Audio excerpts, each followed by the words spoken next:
They'll tell them. Whoa. Echo. He took my headphones. Where's the headphones? By the way, they were missing for the land use board, and somebody had to plug in iPhones or something. I'm going to go on the chalkboard and start scratching my head. Are you trying to get yourself an additional parking space? Is that what you're trying to do? Can I turn this off now so we can get it? PA office.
We're going to dive right into the pool issue? Okay. Is that it? June 19th, Greenwich Township Committee meeting, executive session, members present, Haley's, Adams. Yes. Solari. Present. Toriello. Yes. And then, I'll do the sunshine law, we'll do open session.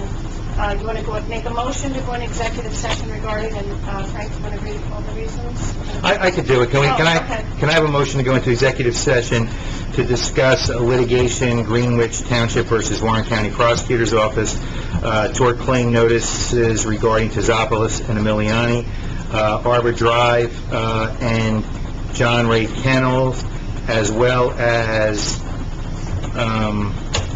to discuss shared services.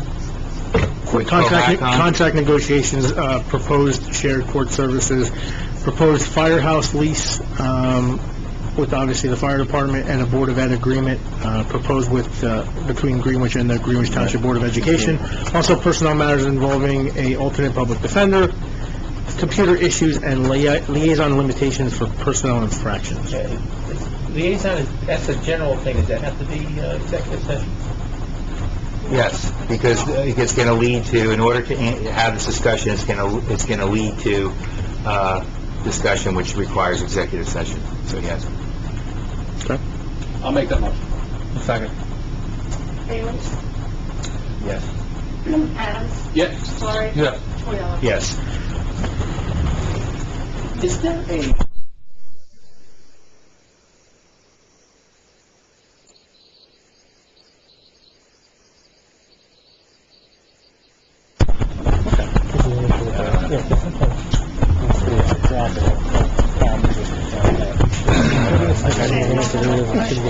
Well, yeah, you're right. You know, but I mean, it's okay, other than, we can talk about it.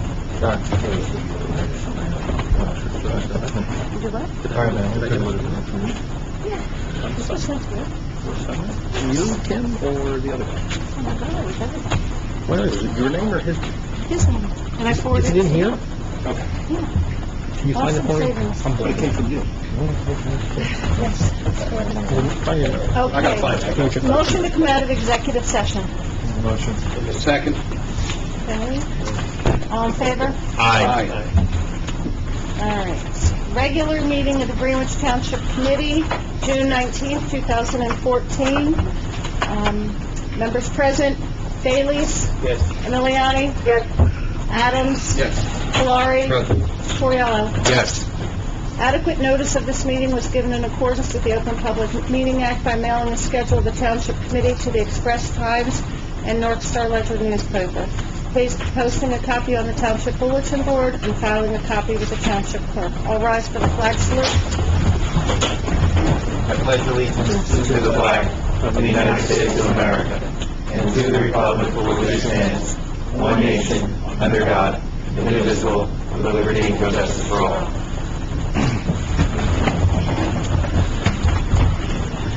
Before we begin, we will, just for point of order, because of the length of our agenda, we came out of executive session. Before we completed all of the items, we're going to go back into executive session at the end of the regularly scheduled meeting, out of courtesy for those in attendance, because we just had too much to do. Can I have a motion authorizing the township clerk to advertise? We have to do this or no? Yes. I think we should do this. Mhm. A motion authorizing the township clerk to advertise a joint meeting between the Township Committee of Greenwich and the Township Council of Cohasset for the purpose of discussing a shared service. Make the motion. I'll second. Bailey? Yes. Miliani? Yes. Adams? Yes. Valari? Yes. Toriello? Yes. I'm going to table the approval of the regular and executive minutes. Approval. Can I have a motion for the payment of bills in the amount of...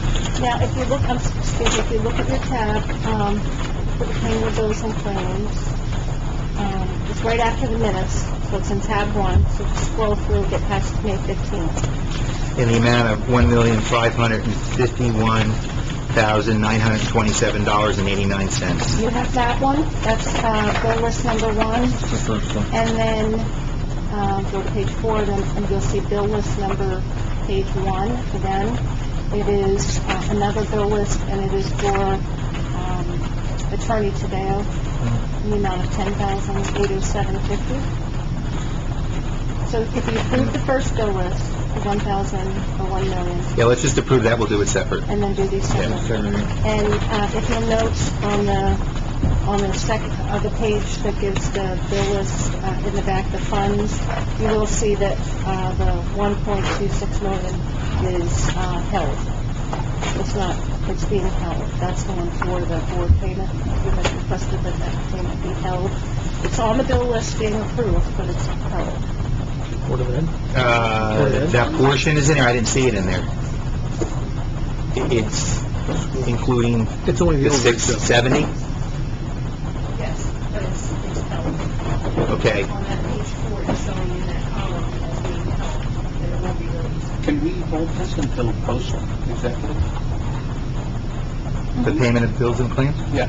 Yeah, we can hold it. You want to withdraw? Yeah, if that's okay. Yeah. Sure. Yeah, I want some clarification on that, so we'll discuss that. Okay. All right, can I have a motion to open up the meeting for public comment for agenda items? I'll make that motion. Second. All those in favor? Aye. Anyone wishing to make public comment, please come up to the podium, state your name and address. Seeing, Agenda item 1 here, but I had requested to come to the... I can't hear. okay, come on up, man. Come on up, Ed. I'm a senior citizen, I don't know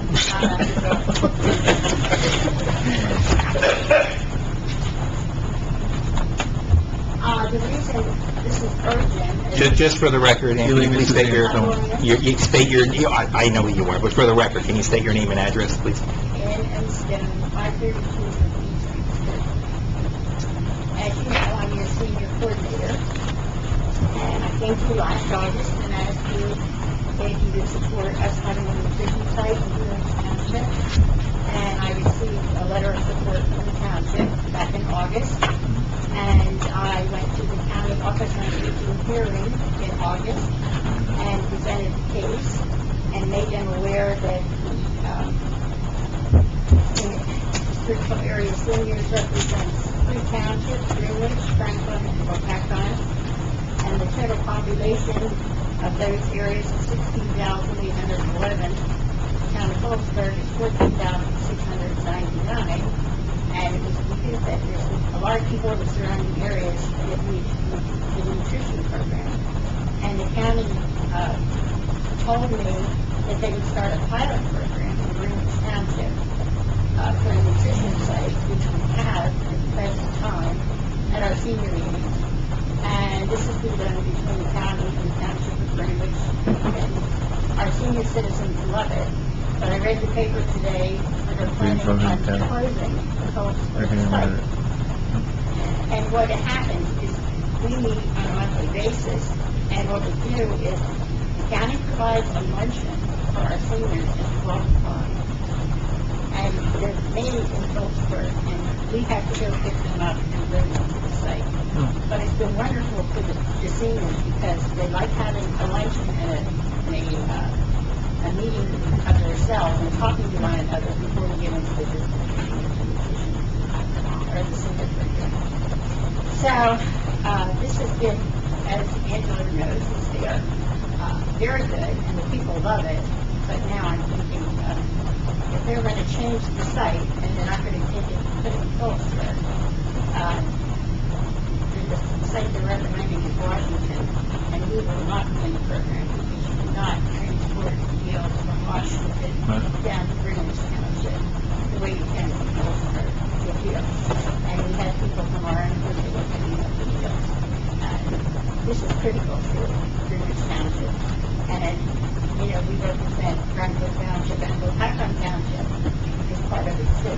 So, what I'm going to ask you is if you would please send a letter to the Freeholder Board, County, and request that they maintain the Phillipsburg site as a nutrition center so that we can have the meals that we've established and continue the good program that we have in the township.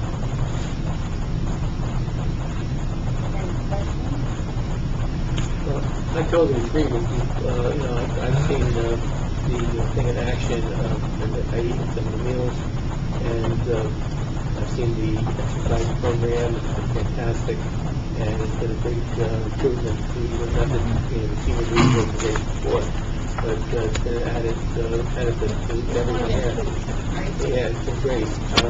Now, I've been doing some research for other reasons on the town in terms of economics, and on the state site, demographics in this area, it turns out that within the next 5 years, from 2013 to 2018, in this area, people over 65 are going to go from, the percentage is going to go from 7.52% up to 10.84% by 2018. 60 to 64 from 5.26 to 6.26. So this is only, it's already 2014, just going to 2018. Who knows how much more it's going to go over the next 5 years after that. So people are only getting older in this area, and they're only hurting themselves, and they don't realize it because, this is going to be them that they're affecting. I think it's terrible. I really do. Well, I'm very upset about it because I was a freeholder for 9 years and I was in charge of the nutrition program for 9 years in the county. And it's an excellent program. It's not only just to give them a lunch, it's to get them out of their house and come in and communicate with other people and public health nurses that come in and check on their health. And there's so many programs, like you're saying, Zumba and everything that goes with it to keep them vital and to keep them encouraged to continue their lifestyle. And, it's very upsetting to me, after working with them for 9 years, to see that something that's been so good, such as Warren Haven, but we're already going to do that. Warren County seems to be picking up senior citizens at the moment. And I find that very upsetting because I've been on both boards for 9 years, and I always say to my children, if I ever get sick, in Warren Haven, and now here I am now a senior citizen, 75,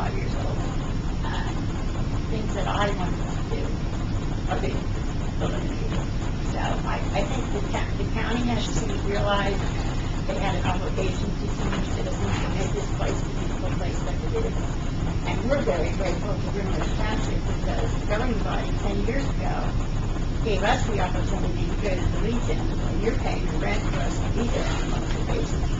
And I have been the coordinator and president of the senior group for 10 years. And I'm very pleased with what we've done here for the seniors. And actually, it's very popular because there's so many new people in the area, and you get to know one another, and it's a very important thing to take care of the seniors that made this county the beautiful place that it is. And quick question, I read the headline today. Can you give me the main reasons why they're eliminating the Phillipsburg They're saying program? It's just But purely see, financial? That's a little hard for me because I told you I was here a year ago. Yeah, And being so involved in this county, I know what's going on. And I went to the public hearing last August with a letter from you Right. that gave me the opportunity to ask for a site in Greenwich Township. And it was approved by the county, but at the time, they wanted to do it as a pilot program to see if the people liked the meals and what have you, which is what we're in right Right, I now, a remember pilot that. program.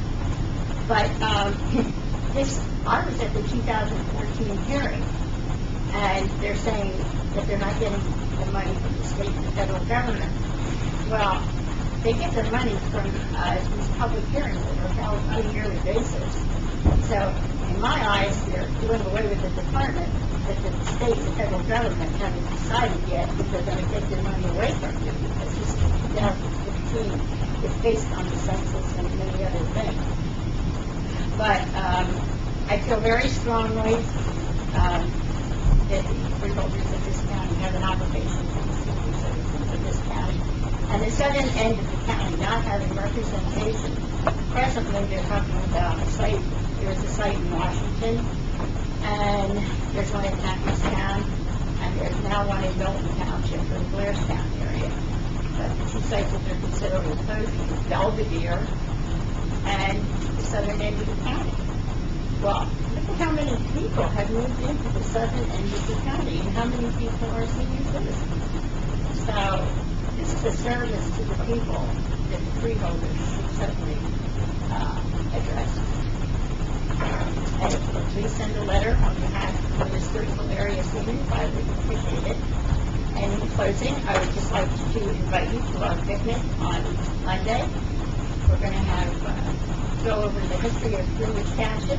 I've got a lot of information, and the Historical Society is going to be there. And some former mayors, and some former, we have three former freeholders that live in our township, and many former mayors. We're going to have a good time on Monday.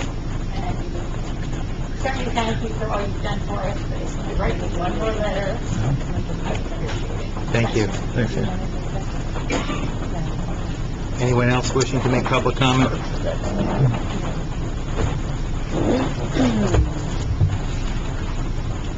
Richard Byrne, 104 First Lane, since you've already waived the agenda items only rule here, I feel I'm entitled to speak my mind early rather than waiting until 10 o'clock tonight.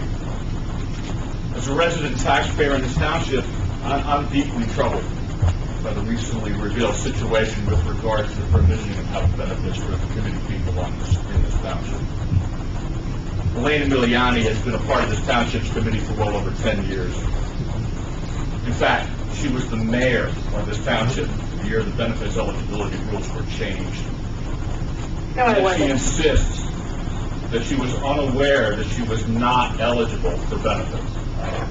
I find that extremely difficult to believe.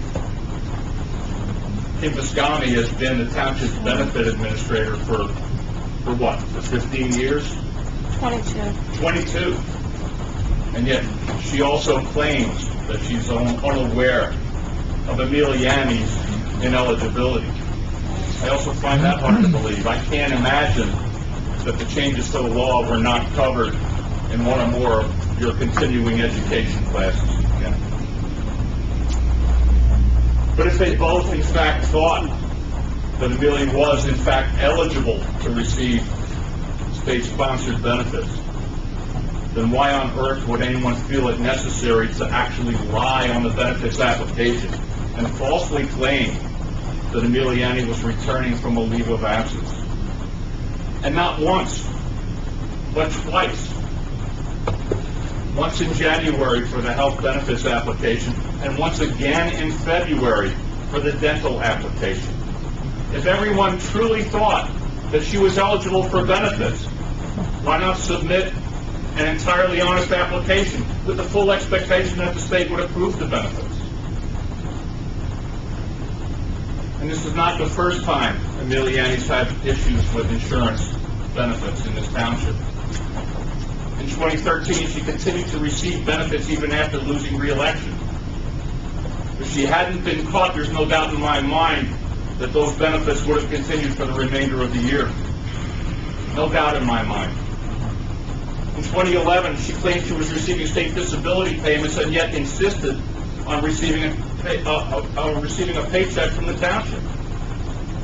There seems to be a pattern here, and it's not a good one. So when the DCA finally told the township that Emiliani was not eligible for the benefits she was receiving, why was she allowed to continue those benefits for another full month? The DCA letter was received on March 28th, yet the benefits were not canceled until May 1st. You claimed, Kim, that it was because of the billing cycle. Well, it's a monthly billing cycle, so 4/1 would have been the appropriate date to cancel those benefits. So why wait? All right, well, that's because Emiliani sent you an email requesting a 5/1 termination date. So how does she get to decide when the benefits she's not entitled to and for which a fraudulent application was submitted are terminated? I guess power does have its privileges. I do have to applaud the CFO for catching this back in late January, early February, and realizing the township was in fact in violation of state law. Once she realized it, she documented the situation and informed the mayor, who promptly replied, "I'll follow up." That reply from the mayor was sent on February 10th. 4 days later, Ms. Conley sent in the application for Emiliani's dental benefits. And 2 months later, Emiliani was still receiving benefits to which she was not entitled, in violation of state law. Follow up indeed, Mr. Mayor. The mayor's comment to the newspaper that he forwarded the CFO's note to the township attorney with the expectation that he would contact the DCA for guidance. Did that happen? When? To whom did he speak? What was their guidance? Did they say, "Sure, she's eligible"?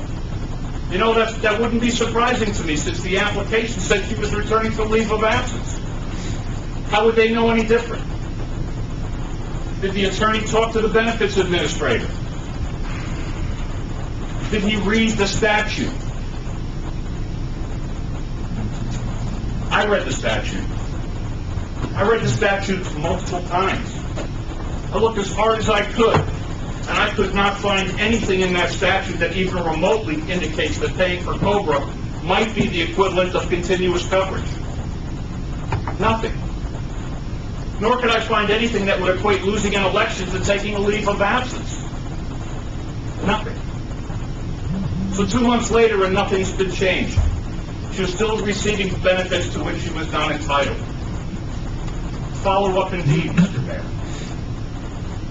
But apparently, all of this is okay, because she paid the full premium herself. Didn't cost the township a penny, according to Kim. Really? Really? Anyone who makes that claim is either naive or is intentionally trying to mislead. Unless the premiums paid are somehow greater than the claims paid out, someone will pay. You know, the state of New Jersey is self-insured. So those costs in excess of the premiums will be paid by all the other eligible participants in the program and by all of the townships that are participants in the program. So it will cost Greenwich Township taxpayers money. And what about the rest of you committee people? Are you comfortable with this? Do you believe the actions taken by the mayor and the township attorney were proper? Were they sufficient? Were they timely to condone this sort of behavior? Well, I guess we'll just have to wait to see what the Attorney General and the local finance board have to say about this. But one thing is clear. There's a lot more here than just a simple administrative issue, as the mayor claimed in the newspaper. In fact, this whole business stinks to high heaven. It stinks of fraud, it stinks of conspiracy, it stinks of theft, and it stinks of incompetence. Yes, there is much more here than a simple administrative issue. Anyone else wishing to make public comment?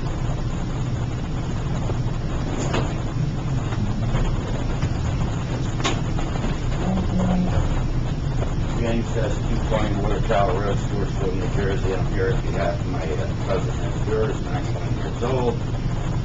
Supposedly, I've been told that it's a cuttable angle at that bank, which at the time I volunteered to bring my lawnmower over for a gentleman to cut the bank and show me how to do it. All right? There was grant money put out for that sidewalk, for that bank to be cut down, for 2 trees to be cut down. Neither one of those trees have been removed. The one I don't mind, the one where they left it on the corner of the driveway, in a cuttable angle like this, I cannot cut it. All right? I used to be able to cut it right on up the road and everything. There was grant money. I'd like to know where that money went, and what I would like is I'd like the phone number and an address mailed to me so I can get in contact with the state. Because if there was grant money, and there was grant money to take those trees down, where was it used? And this has been going, excuse me, I'm sorry, this has been going on for 4 or 5 years since they put that sidewalk in. And they kept telling me they're going to come out and correct it, come out and correct it. Well, I had a person told me they put a bank in a certain area. I said, well, then Greenfield Township should put a bank in so it could be maintained and cut properly. It shouldn't be up to a 91-year-old lady to pay to have the tree down after they kill it. Anyone else wishing to make public comment? Seeing no one else, a motion to close public comment? I'll make a motion. Second. All those in favor? Aye.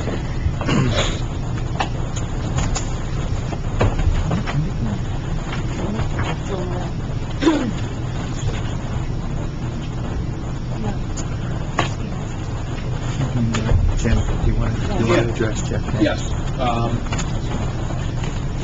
This is really, it falls under the second reading of ordinance 2014-03, which is an ordinance providing funding for information technology, infrastructure, and time management improvements and appropriations, and appropriating $20,000 for the project. I've asked Jeff Jewell, he's our technology consultant, to come in to field any questions from the township committee on this ahead of the final vote to put all of this in place. Jeff, do you just want to start with a summary of where we're at with DPW infrastructure and other computers here? Podium. Again, just to follow up as we discussed earlier, the infrastructure project was approved a couple months back, and the final wiring is being completed over the next couple of days. This is the wiring completion should be completed hopefully by the end of next week. And that's going to get our DPW folks. That would make DPW also for the wireless infrastructure, secure wireless for the entire building, as well as we're also running a conduit from Verizon to be able to their fiber optic connection to the broadcast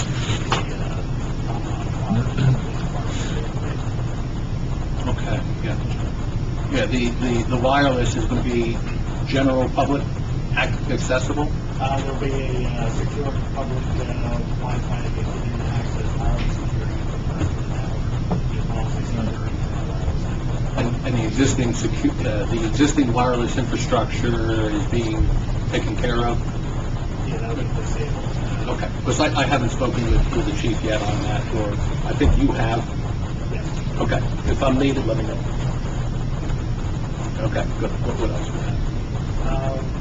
At this point, we're waiting on approvals for server project, as the currently we discussed in the past. There's no good way of data backup and sharing data between computers in the administrative offices. So we're looking at installing a server and consolidating support the network functionally to be able to properly back that data up. So that project will undertake at this point also some equipment upgrades as data will be delivered and township upgrades. So we have quoted that out as well. There's also another project for the police department to consolidate some servers and also to add a server for one of their systems, The Cody system. well, the Cody system is the consolidation project, it's a separate project for the police system.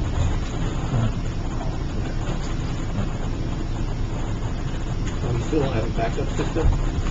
That's actually, the backup system is part of the information technology contract proposal that to secure in-house and offset backup.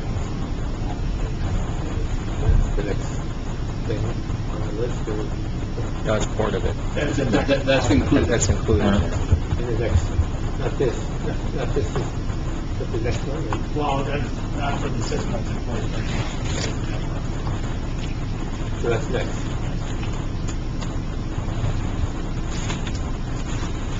Chief had a question, I think. That other service that you're company, is that for the update service? Yes, that's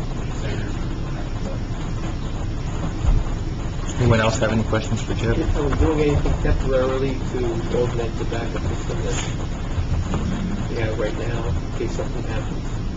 currently right now, I know a couple of end users, such as Brady, and back to but we need to work on getting a backup. Right.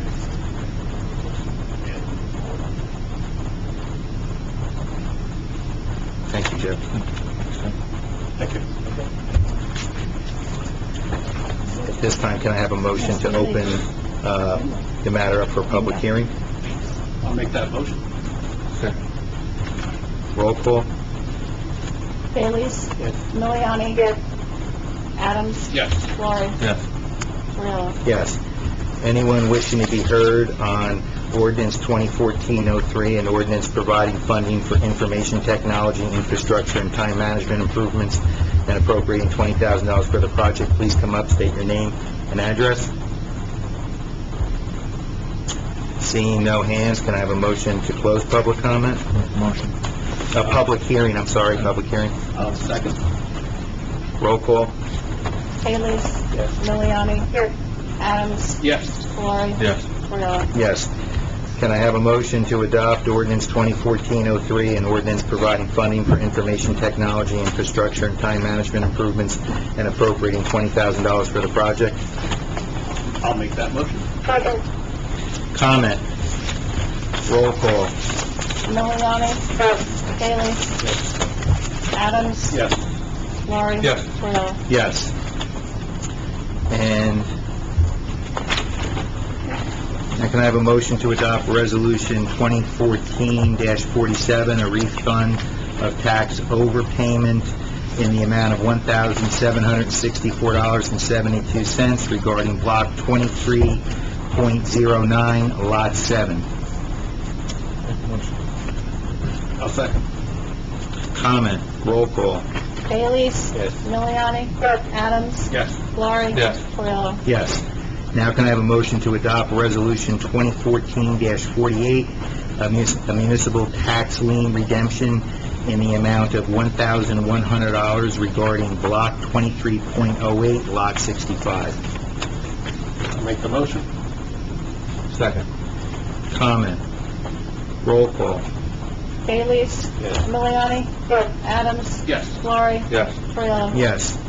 And now can I have a motion to adopt resolution 2014-49, a renewal of liquor license, plenary retail distribution to Rocknest Monster Corp., trading as Bourbon Street Liquors, and the Rock Corporation of Tewksbury, plenary consumption license, Apple Food Services of Phillipsburg, Inc., Warrenside Tavern, Ailing LLC, trading as Paisanos Trattoria, and club license, the Mexi Bishop Post 456 American Legion. Make the motion. I'll second. Comment? Roll call. Bailey's? Yes. Miliani? Yes. Adams? Yes. Valori? Yes. Cordero? Yes. And now, can I have a motion to adopt the 2014 municipal budget? I'll make that motion. Comment? I have a comment. Sure. Unfortunately, I can't support this budget because of the cutbacks in personnel, and we've already seen the effects with one person resigning, which I predicted, and there were some very good people, and so I'm not going to say much more about it. Any other comments? Roll call. Bailey's? No. Miliani? Adams? Yes. Valori? Yes. Cordero? Yes. And now where is this in the tab? I was going off my notes before, but I don't have this. All right, Is it at the end of tab 2? It's in tab 2. I see And you have it, all your okay. ordinances. So now, I guess, These ones are the range. where we're at this is the public hearing. So can I have a motion to open up a public hearing on ordinance 2014-04, amending the salary ordinance? I'll make the motion. Second. Comment? Roll call. Bailey's? Miliani?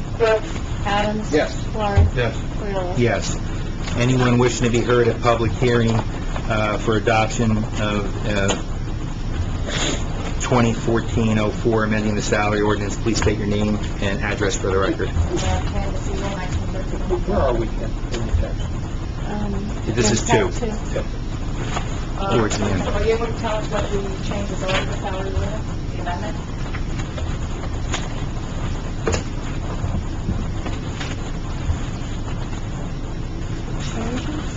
I'd like to understand what the changes are.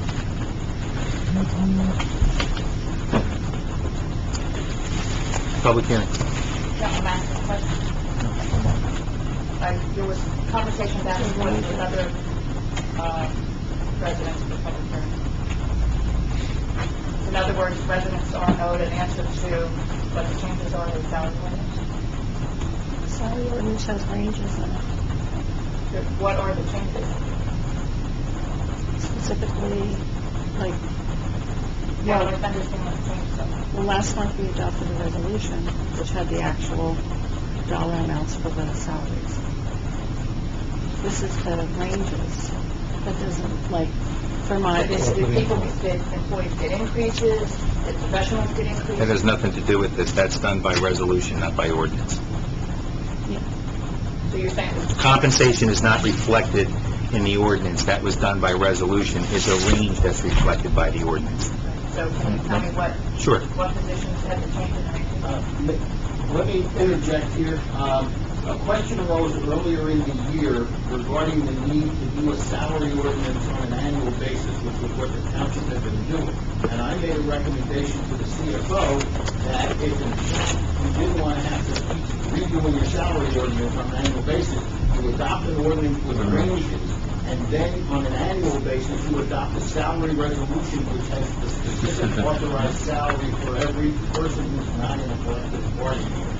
And that was the action that was taken last week. This is to set the ranges so that nobody can be paid more or less than what's in that range. But actual salaries are set by resolution. So the changes in actual salaries were by resolution at the last meeting? Yes. So if I wanted specifics about that, I need to go back to the minutes and get a copy of that resolution?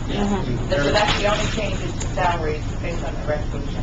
Yes, the resolution is what governs pay.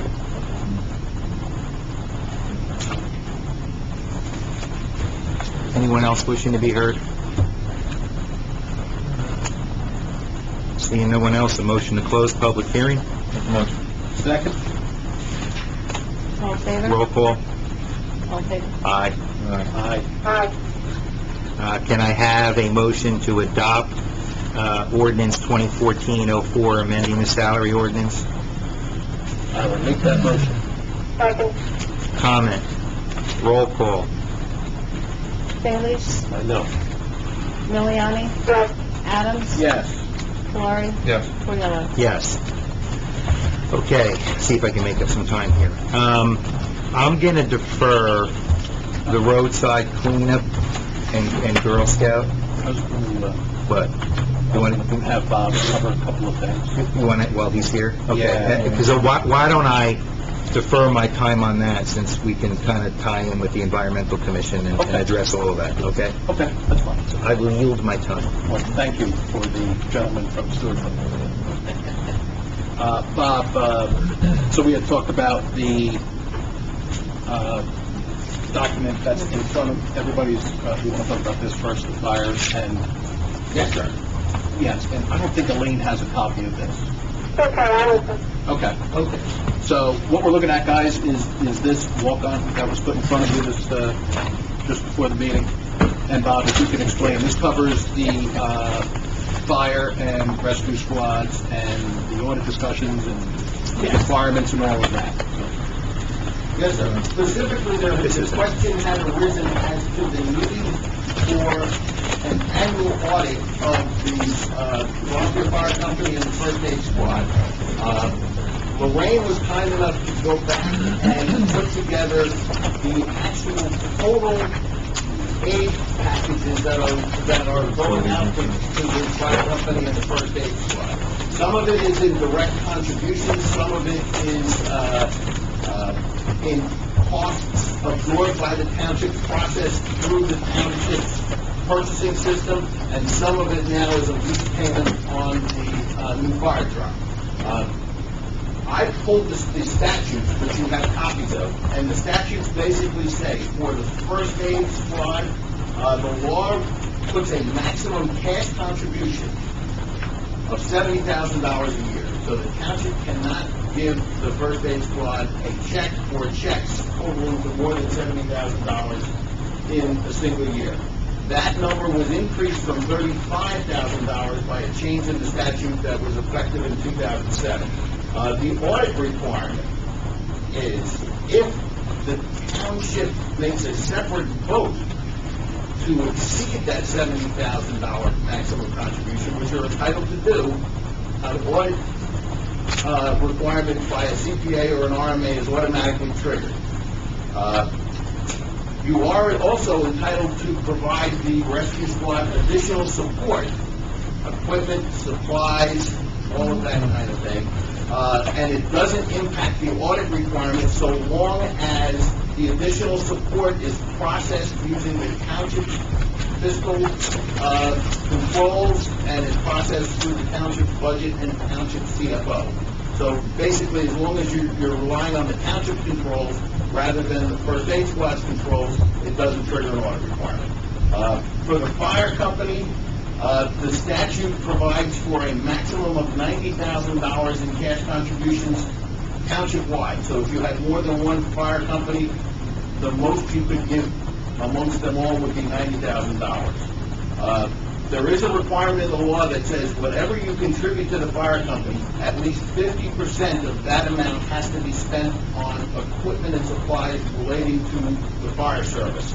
And the statute requires, it doesn't say audit, it says that an annual accounting of the expenditure of funds is required. And once again, with the fire company, additional support is permitted, and specifically in this statute, it says that if additional equipment is purchased beyond the amounts set up as contributions, that the equipment must be placed in the name of the township. And that's exactly what was done with the fire truck that's now on lease, so you're completely compliant. So bottom line is, based on the contribution, direct contribution levels that are in place right now, no audit is required for the first aid squad, but an annual accounting is required for the fire company. I had some discussions with the township attorney on this matter, and we were looking at what best practices are around the state. And what we found is that in larger communities, annual audits are required. In smaller communities where the costs of an annual audit could be somewhat prohibitive, we have situations where they're doing biannual audits. So one year you'll have the first aid squad have a 2-year audit conducted. The next year you'll have the fire company have a 2-year audit required. And the reason for that is current auditing standards require all kinds of documentation of a planning process, a risk analysis process, and it creates a large file that has to be standalone. So if somebody comes in and wants to look at the audit work papers, they have to be able to just look at paper without any conversation with the auditor and determine that all professional standards were followed.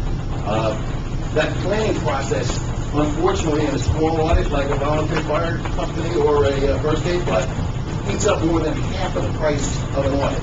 So by doing it biannually, you can cut down on the total cost by as much as 33%. And that is the recommendation that I made to Mr. Adams and had suggested to Attorney Tadeo. So who pays for the audit? The audits typically, in most of my clients, the audits come out of the contributions that are made to the squads. That doesn't have to be the case, but the audit has to be contracted by the squads. So, for example, we have, in one of my small clients in Rocky Hill, in Somerset County, every other year, the governing body will increase the contribution to the squad to cover the cost of their audit, but the audit arrangements are made between the squad and the accountant of their choice. The township committee here would not be responsible for contracting for the audit. What happens in most of these towns is that if the audit is not conducted biannually, then contributions cease until they catch up. And that's the process that seems to be most effective. Bob, what's the average cost of one of these audits? Well, depending on who you talk to, I mean general, I mean average. bare bones for us, we can't do an audit for less than $3,000. So on a biannual basis, it'd be $1,500 a year. Right. We could probably do it for between say $4,000 for a 2-year period. Just because we're looking at $2,000 a 2 year. years worth of financial. All right, so it's 2 years, right? It's 2 years. So 4,000 a year. 4,000 for 2 years rather than 3,000 a year. But we're not suggesting we want those jobs. The squads are the masters of their own fate, and they should be. They conduct them and they do the. They can pick a firm of their choice. And they do the reconciliations with their own books. Absolutely, yes. That's a pretty big bite into. It is, but the reason I can tell you why most towns that I work with have adopted some kind of an audit policy is simply because they want to improve accountability. Because what happens, unfortunately, in a lot of small volunteer organizations, particularly ones that are geared toward public safety, is that financial management tends to take a back seat to operational management and operational effectiveness. And requiring an audit forces you at least once every 2 years to have an outsider come in and take a look at the books and records and make sure that everything has been going as has been hopefully reported in monthly financial reports to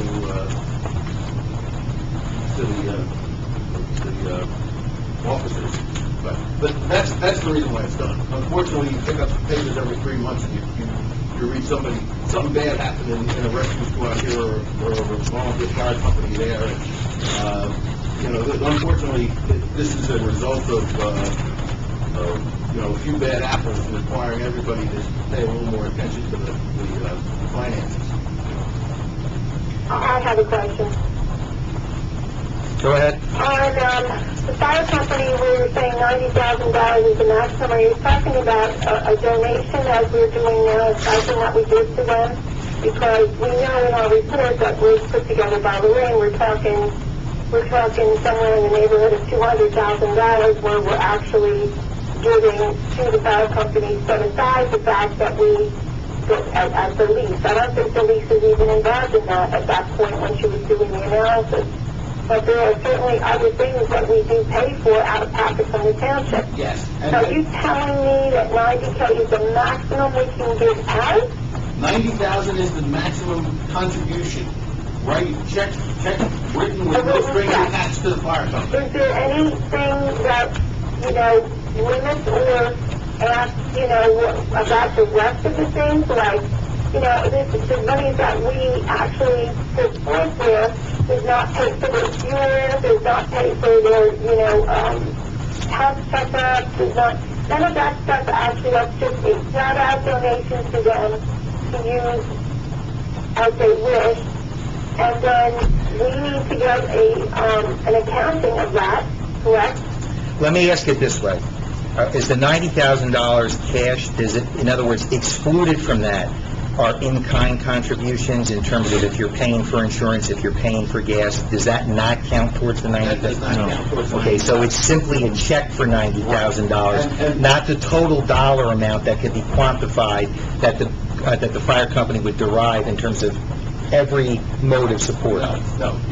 So what is really being said is that the township is really doing more than we know in terms of what we say, like the stipend that we give them. We are actually doing more, and that's not really, outlined for the rest of the residents to know, where their taxpayer dollars are going, except for that $70,000. Is that what you're saying? The township does support the fire company significantly beyond the amount of cash contributions made. There's no doubt about that. And the fire truck is the biggest example of that. But because you're funding the cost of the fire truck lease through your budget rather than giving the fire company cash for it, it doesn't trigger an overage on the statutory maximum. Okay, so the $70,000, which I think might be 70 or 75, I'm not sure which, but that needs to have equipment purchases that are must for the fire company to accept that $75,000. They have to be purchasing equipment. Is that correct? 50% of it. Okay. I had a question, Bob, you gave some examples of the annual audit and the biannual audit. In our situation, is there another type of financial review or cash accountability audit? Can you give us that option? Yeah, instead of a full-blown audit, which is generally accepted accounting principles, accrual basis of accounting, the auditors have to worry about whether there are unreported liabilities, unreported receivables.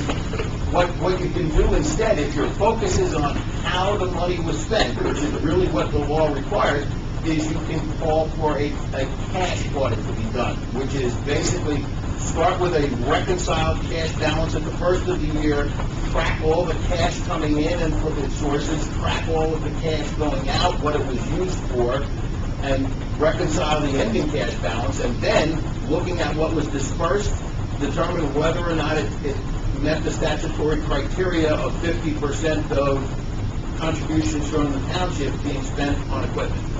But that does not include the squad. It's not under that restraint. You could do a similar type of procedure. The squad doesn't have that 50% equipment rule. Okay. But if you're interested in cutting costs, a cash audit of the squad is also an option. As long as, once again, this would be as long as the rescue squad doesn't have a mandatory full gap audit required under the statute, which would be a cash contribution exceeding $70,000 in a year. Which is not the case, so we do a mandatory audit. Right. So That's fine. as long as you don't have the mandatory audit requirement kicking in, you could call for a cash audit, which is a significantly less involved process and less costly. Okay.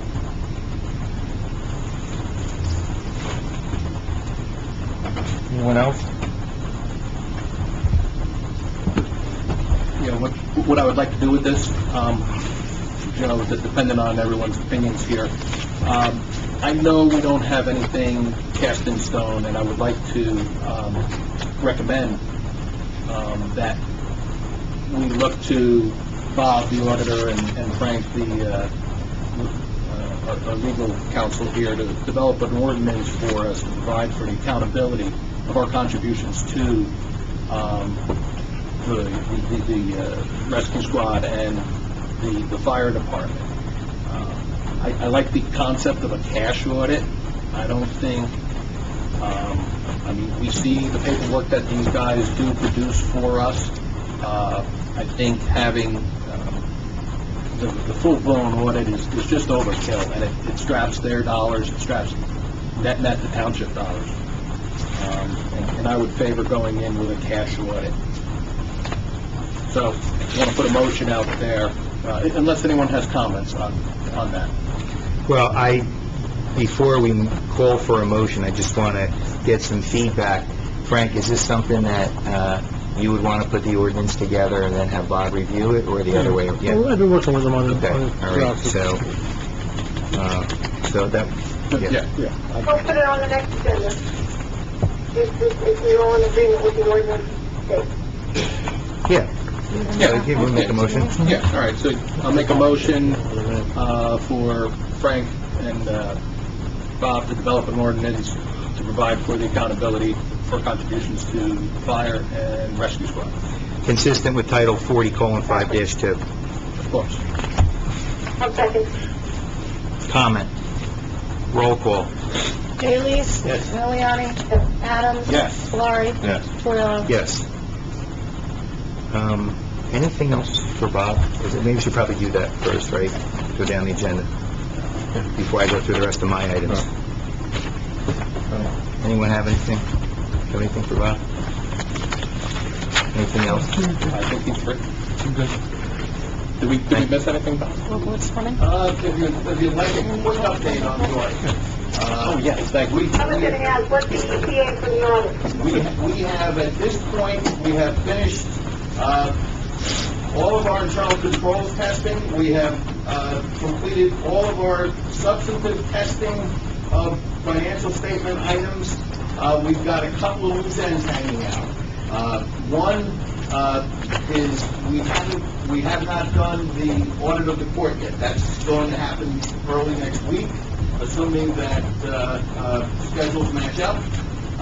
And the second piece I have is we had a couple of items that I reported back in March about problems, differences between tax office records and CFO records. We have to reconcile those two items, and we also had some cash, unidentified cash that showed up on the balance sheet that we have to make an effort to identify. So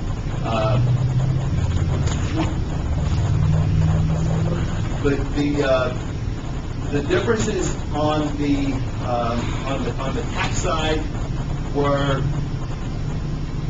off the top of my head, I believe the cash difference was about $5,000.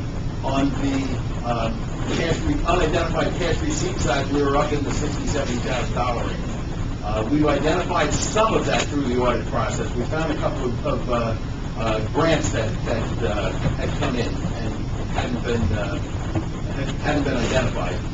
So we have a balance probably about $45,000 that we have to get through. We also had an issue with the timely clearance of the credit card payments on property taxes. So we have to see if those are all cleared. But once we get past those, which shouldn't take us that long, we'll have an audit filed. I expect to be back here next month to deliver the audit report. But we have a new tax collector. Is everything working okay in that area? As far as the new tax collector has been very cooperative, and she's starting to train the tax staff. I have to say that the tax clerk last year, and I said this in my letter from March, she tries her best, and she does what she thinks is the right thing to do, but she doesn't understand the tax system, the software that you have to use for property taxes. The Edmund system is Difficult. as well. It's for a tax collector, a trained tax collector, it's user friendly. But for someone who hasn't had the training of a certified tax collector and hasn't had extensive training on that system, things happen. And there wasn't a whole heck of a lot of supervision over the computerized records last year, so differences developed over time, and we're going to sort them out. And you see that improving this year with what's happening here? I'm confident, yes. One thing I want to bring up while you're, and this may be just a conversation to have with Lorraine, but I thought while you're here, in case if you have any best practices, but there's an ongoing issue here with our land use board and escrow balances. And at the last meeting, there was a gentleman who came, and we can talk about that offline specifically, but it just, it was a conversation that Mike and I were part of, and it seems to be an ongoing issue in terms of, and I don't know if it's a situation that we're not set up properly for it, whether, and I would just like to identify this for both of you, that maybe if you guys can have a conversation offline, figure out what we're doing, and whatever we're doing, we're not doing it correctly. There's something that's not, because it's an ongoing issue where people are either trying to make payments, they can't make payments, things aren't getting posted, or, applications are coming before the land use board with insufficient escrow.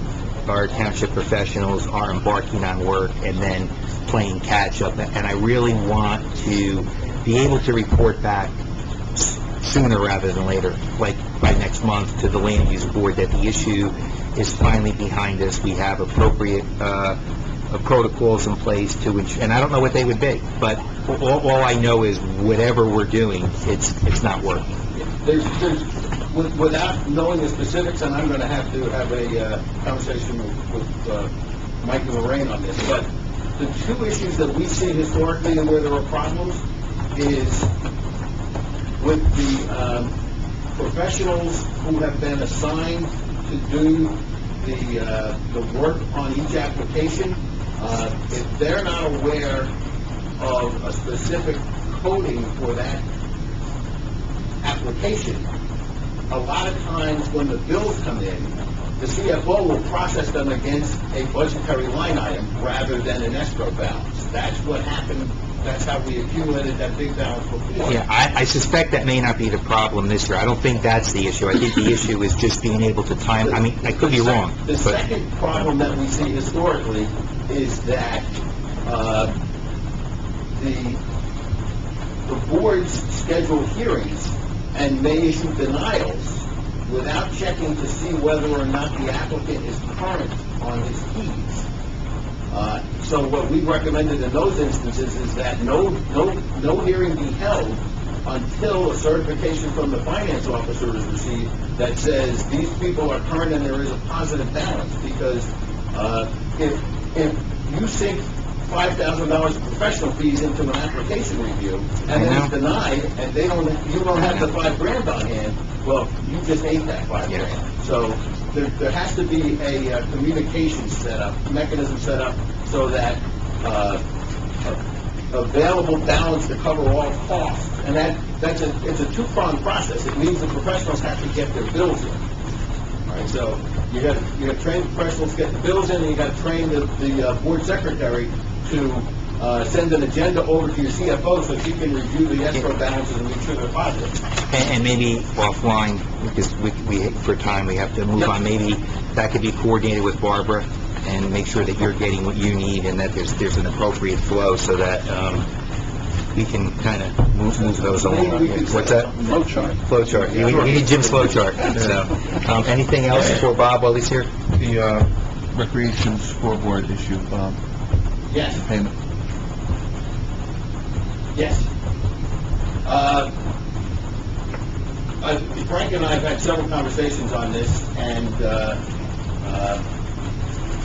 considering the relationship you have, I don't have, from an auditor's perspective, using the budget law and the fiscal affairs laws as a background, I don't have a problem with the payment. Then, all right. So then I'll make a motion, what was the amount, Frank? $2,500. So I make a motion to pay, who did they decide? Phillipsburg High School, in the Phillipsburg amount High of School. $2,500 for a one-time equipment payment for the portion of the scoreboard. Okay. That's all coming out of that. Right. Right. Absolutely. Right. Which is warranted. So we were just trying to find a vehicle in which to pay them, so it is something that they do. You say that, how you want Louder, to... Frank. It's $2,500 to One-time- Phillipsburg High School for a one-time equipment payment. I actually have the invoice, which I'll give you a copy of. For a scoreboard. It's one-time equipment fee for portion of the timing system, paid from Greenwich Rec. You call the motion? Yes. I'll second the motion. Comment? Roll call. Bailey's? Yes. Miliani? Yes. Adams? Yes. Florrie? Yes. Troy. Yes. Okay, that's it, Bob? Get out while you can, thanks. That was it. Jim, you know what I'm gonna do? I'm gonna skip the roadside cleanup and Girl Scout troop, and then you could put I'll that cover it. on yours, okay?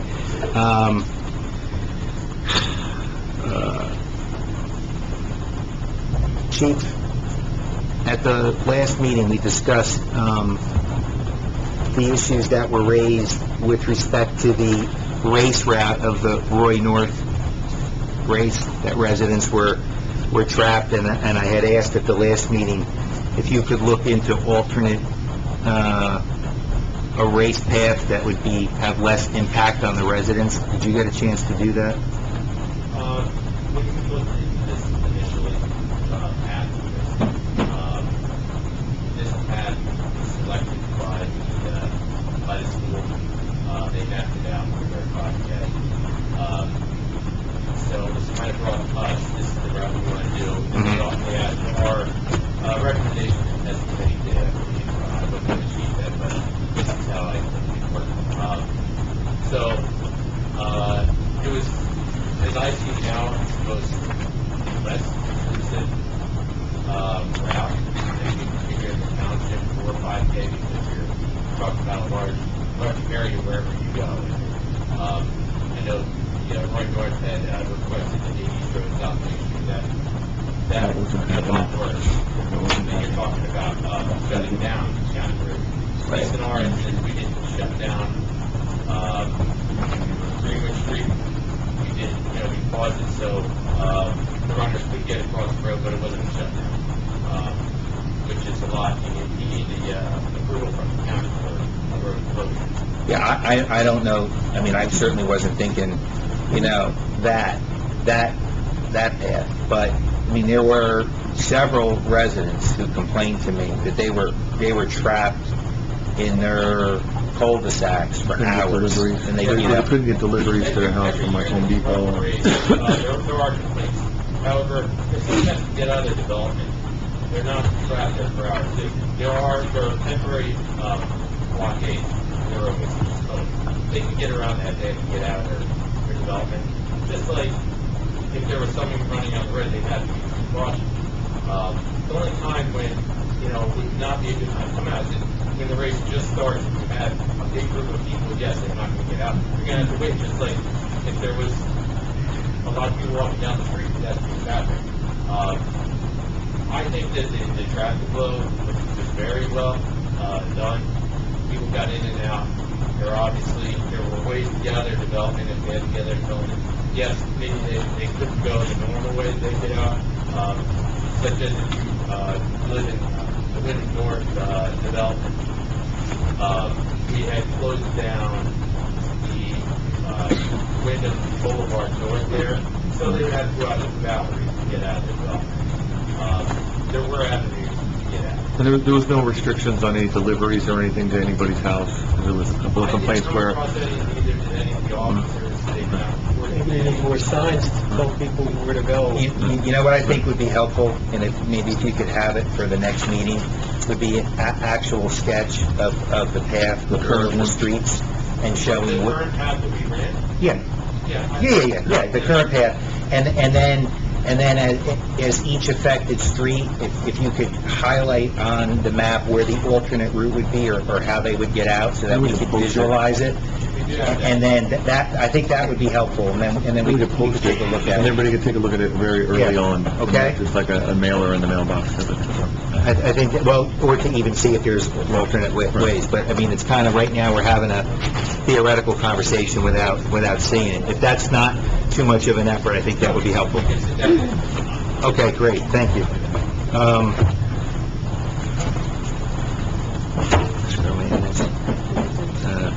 Michael, the tree maintenance, the tree maintenance and wires, I know that we had discussed you had a conversation with Stan Prater about, he came a couple months ago and indicated that they were prepared to go out and survey. Do we have any status on that as to whether they've done that, when they're going to complete it? No, other than being told they were going to do it. Because every day I drive up down Greenwich Street, it's ridiculous. Like, it's an accident waiting to happen, and, we don't have to wait until, hurricane season is gonna be here soon. Actually, that's, I guess, Is there anything you could do to, at least again, and I think that's gonna lead into the new reporting matrix, we really need to start having, like, deliverables, deadlines, follow-up, so that, as opposed to, we'll see what they're gonna do. Communicate, we need an answer by our next meeting, and just tell them that we have to have an answer, like when they're gonna be here, and... And I know we talked about the matrix, as you called it, last month, and it didn't get implemented in my stuff anyway. Yeah. For this month, that was my hope, but of course, as you've seen, it that did not happen. So hopefully that'll happen, at least for my vantage point for next month.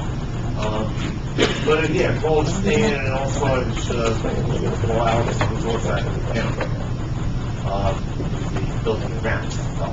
I think they're probably the two best guys to get the info from and see what they're... We have a lot of trees that are hanging over wires. We have a lot that needs to be cleaned up.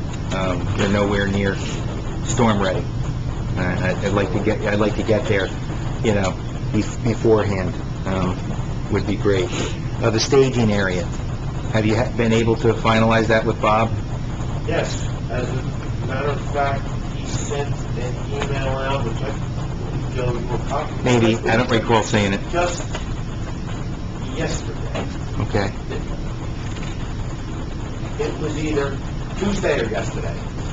In any event, he did some research, he provided an attachment, and the email pretty much concluded that we could use the Amy product. Okay. And he felt very comfortable and confident with that decision. So he proceeded. There was an email, and then he also gave me a voicemail. The email sums it all up in itself.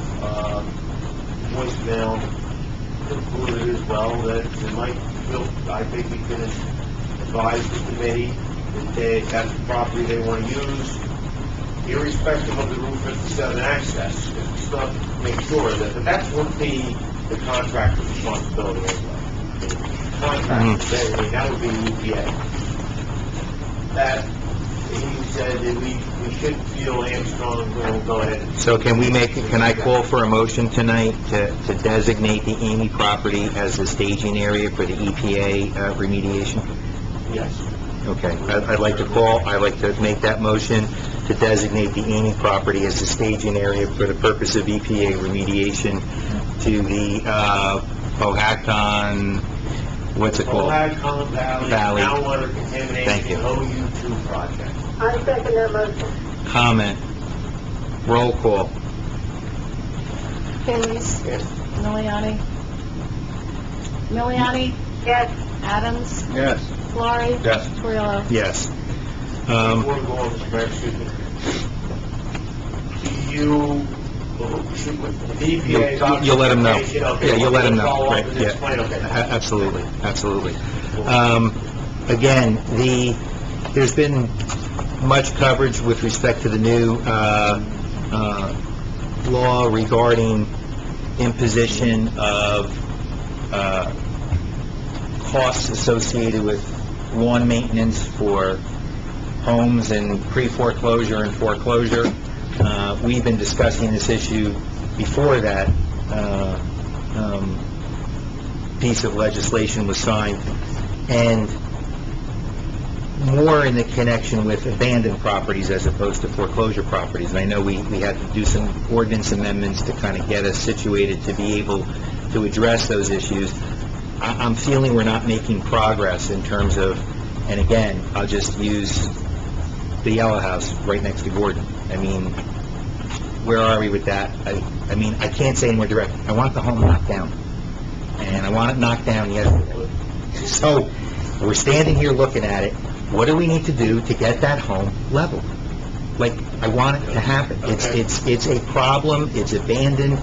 Do we need to get into court? If we're not in court, when are we going to get in court? When is it, what are the steps that need to be? Because I've been talking about this is now 3 years.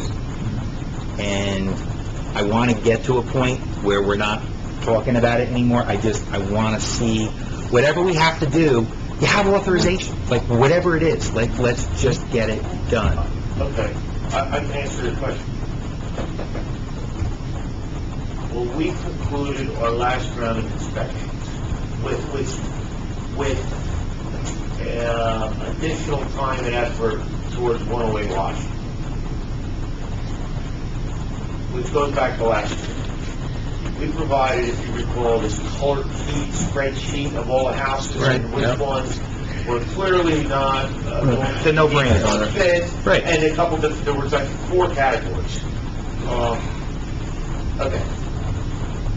At that point, we had kind of left it with the committee as far as, okay, what's the next step here? As far as following up on the, I forget what color code, let's say the red properties. I don't even remember the bad ones. Okay, but the one-way Washington was actually given today, because the next step is the implementation of the use of our report towards the filing of a claim, I guess, against the owner of the property. I mean, that's the next step. Is it a I want to ask just legally so I understand.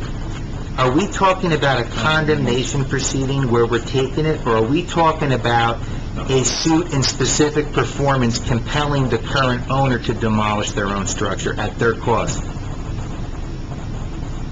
Do you, or do you want me to? I don't know who owns the property, do we know? Is it bank owned? I thought it was a bank. It's bank owned. So, what's this, we're going to contact the bank and see, find out. We'll give it to you.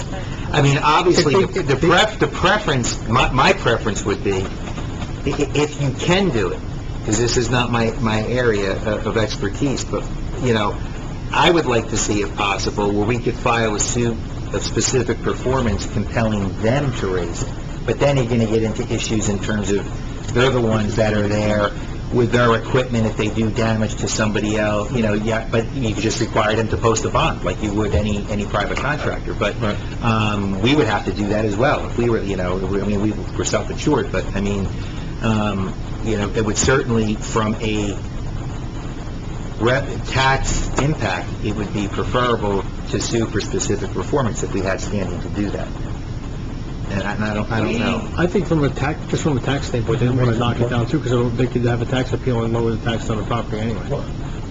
From a financial standpoint, that's usually one of the things they look at when they're going to... Why can't you enforce the loan and put an M&I on the property against, You could. and then just take the bill off the sale? That's how it's normally done. Let's do it, and You then... enforce the law, you give them fair warning, you enforce the law, you incur the cost, and you put a mechanic's notice of intention on the lien, on the... Yeah, but there's properties like that when you go to sell it, it's going to be worthless. But the bank can't move it at all, can't touch it, no one can ever buy it, they can't short sell it, they can't do anything with it until they satisfy the bill due and owing to the township. I mean, are we at a point right now where we can file a lawsuit? Because, Look at it. yeah, if we are, I would like for our next meeting to have a copy of the suit that's filed to get that home demolished. And then we can, after we do that one, But why don't we just start with one, and let's see how it goes, and then we can kind of, we can roll them out. That one is by far and away the closest to that step, because of the, They walked away from development it. of our report and what our report concludes, and just the effort in determining that it was an unfit well. That's the phraseology that I think even Frank needs to look at, because I think we will be governed by our ordinance relative to how it is characterized in the process moving forward. Why don't we do this, and for time, I'd like to make a motion to authorize Attorney Tadeo to file legal proceedings with the court regarding 108 Washington Street, to have the home raised. I'll second. Comment. Roll call. Bailey's? Yes. Miliani? Adams? Yes. Flores? Yes. Torello? Yes. For time purposes, I'm going to defer the rest of my items. I have just a couple things I just wanted to go over. I just need approval on 2 items. I've been working with Jim and Tom on the purging of records and The purging renovations update. downstairs. Is the purge update or? If you want to go over all of this, this is part of your We don't have to waste time for that. Yeah. I think we'll do a special. I agree with you. We're just rounding up. Oh, I need okay. approval, We'll do it at the end. Okay. and go through this. You want Joe to do this or I? Either or, because those are the Joe, you things Joe? that were on the timetable for this. All right, so, I'm just gonna read off, this is the purge update. I was looking for a purge, we put out a letter, March, April timeframe to free up some space within the township, not only in files, but, physical equipment that's sitting around that's beyond its useful life. So, Kim has drafted a quick update for us here, and it entails, the carpeting that's downstairs. So all that carpeting is done and installed. The front door has been done and repaired, the file room, the purge. They're looking to do, during the week of June 23rd. This Monday coming up. That's this Monday. Mr. Finelli, this was what I forgot to ask you on the phone. Mr. Finelli is going to take care of the land use records during that week, okay? Ms. Colby contacted me. Did you get my reply email, by the way, Tim? I'm sure that, It's back, okay. It was late Sunday. yeah, that's fine. Okay. And we're going to need some assistance from the DPW. So, I'll make a motion to, what? Allow the DPW to assist you? What do you Mayor, need? we thought, because once we've purged out the records, we're going to be, I spoke with Joey's office supplies, that new desk that we had bought for Lorraine. They're going to come and take it out of there, and they're going to resell it for them. So that was a big deal for us. So then the files are going to go in there. So we have a lot of moving around. We figured it would be sort of a down week, the week of 4th of July, since the 4th of July falls. So, a day or two during that week, we'll yank them in to help move files, the filing cabinets and things for everything that we're moving downstairs. Okay. And so we have all of that. And then I went through with Jim and Tom on redoing of the offices for the move for the, and go with the auction, the sealed Okay, bids. so do you want a motion for the DPW? Yeah. We need to do that? I don't think so. No, it's day to day. Yeah. Just have them do it. Okay. Yeah. All right. Okay. And then, What do you got for your sealed bids for, What are we doing this bill bid? okay, for? Frank For and I are going to be sending out the bid the 27th of June. is that for the, That is for the car out back, Okay. the van out back. That is for the police trailer out back. That is for all the equipment at the old school. That is for the listing of all my other equipment that I have. And we'll be advertising for sealed bids Does that include all of the police items in the trailer, all the bicycles and stuff like They're that? getting a list, so we're gonna have Right. everything on there. We're gonna go over the ad, we're gonna submit the bid out on the 27th, and the township committee will accept the sealed bids and open them up and review and award at the 17th of July meeting. Okay, great. Is that okay? Yes. So then we're looking at a move date. It's going to take 4 to 6 weeks if we award the contracts for this office supplies, which they both have, and you've seen the drawings I there. just got them, I You just look at literally the got drawings. Just so. Okay, there's a difference. Jurley's has provided a cost estimate of $12,652, and the other company, Office Solutions, $13,516.96. Jurley's is cheaper by $864.96. It's a 4 to 6 week order time to get the furniture in. Brand new. on both.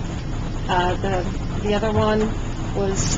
They have the configuration, everything has been... There's, is- what they did is, if you look at the one who went through the office for, and then the other office, fixed 3 in, and Mhm. they did all the configuration.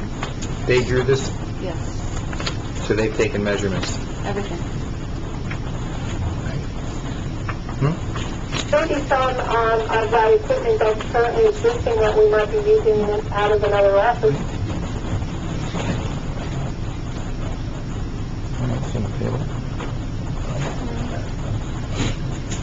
So is there any equipment that are in current offices that can be utilized elsewhere? Not furniture-wise, we would put that furniture desk, those desks out for auction. In terms, and this is only the sewer services go back to the 27th. Mm-hmm. 27th, you're going to advertise 27th or 28th? right? Yeah, we're trying to get the paper for the 27th. What about the old fire truck? The fire truck, Not to throw a wrench in things, but the old fire truck. I had talked to Yeah, the chief about, he's got some, I don't know if the chief, he's got some lines on selling those 2 units already. okay, they don't. He's do- got do private incorporated. buyers already on the hook, so if that, I would figure if that falls through, then we can do the close bid. So we'll just move on. And I think we're gonna wait on the furniture because Tom's just told me that the chief hasn't seen I it just yet, got so these through, I want to at least let the chief look through it, we gotta look through it. we're gonna table I that. gotta take, We're gonna table that, we're gonna authorize, you already authorized for the bids, right? yeah, we'll Yeah, so- Well, authorize she the can go ahead with the bid. Yes. Right. And she can go ahead with the cleanup week. Right. And we got, If I need something special, we gotta, Right.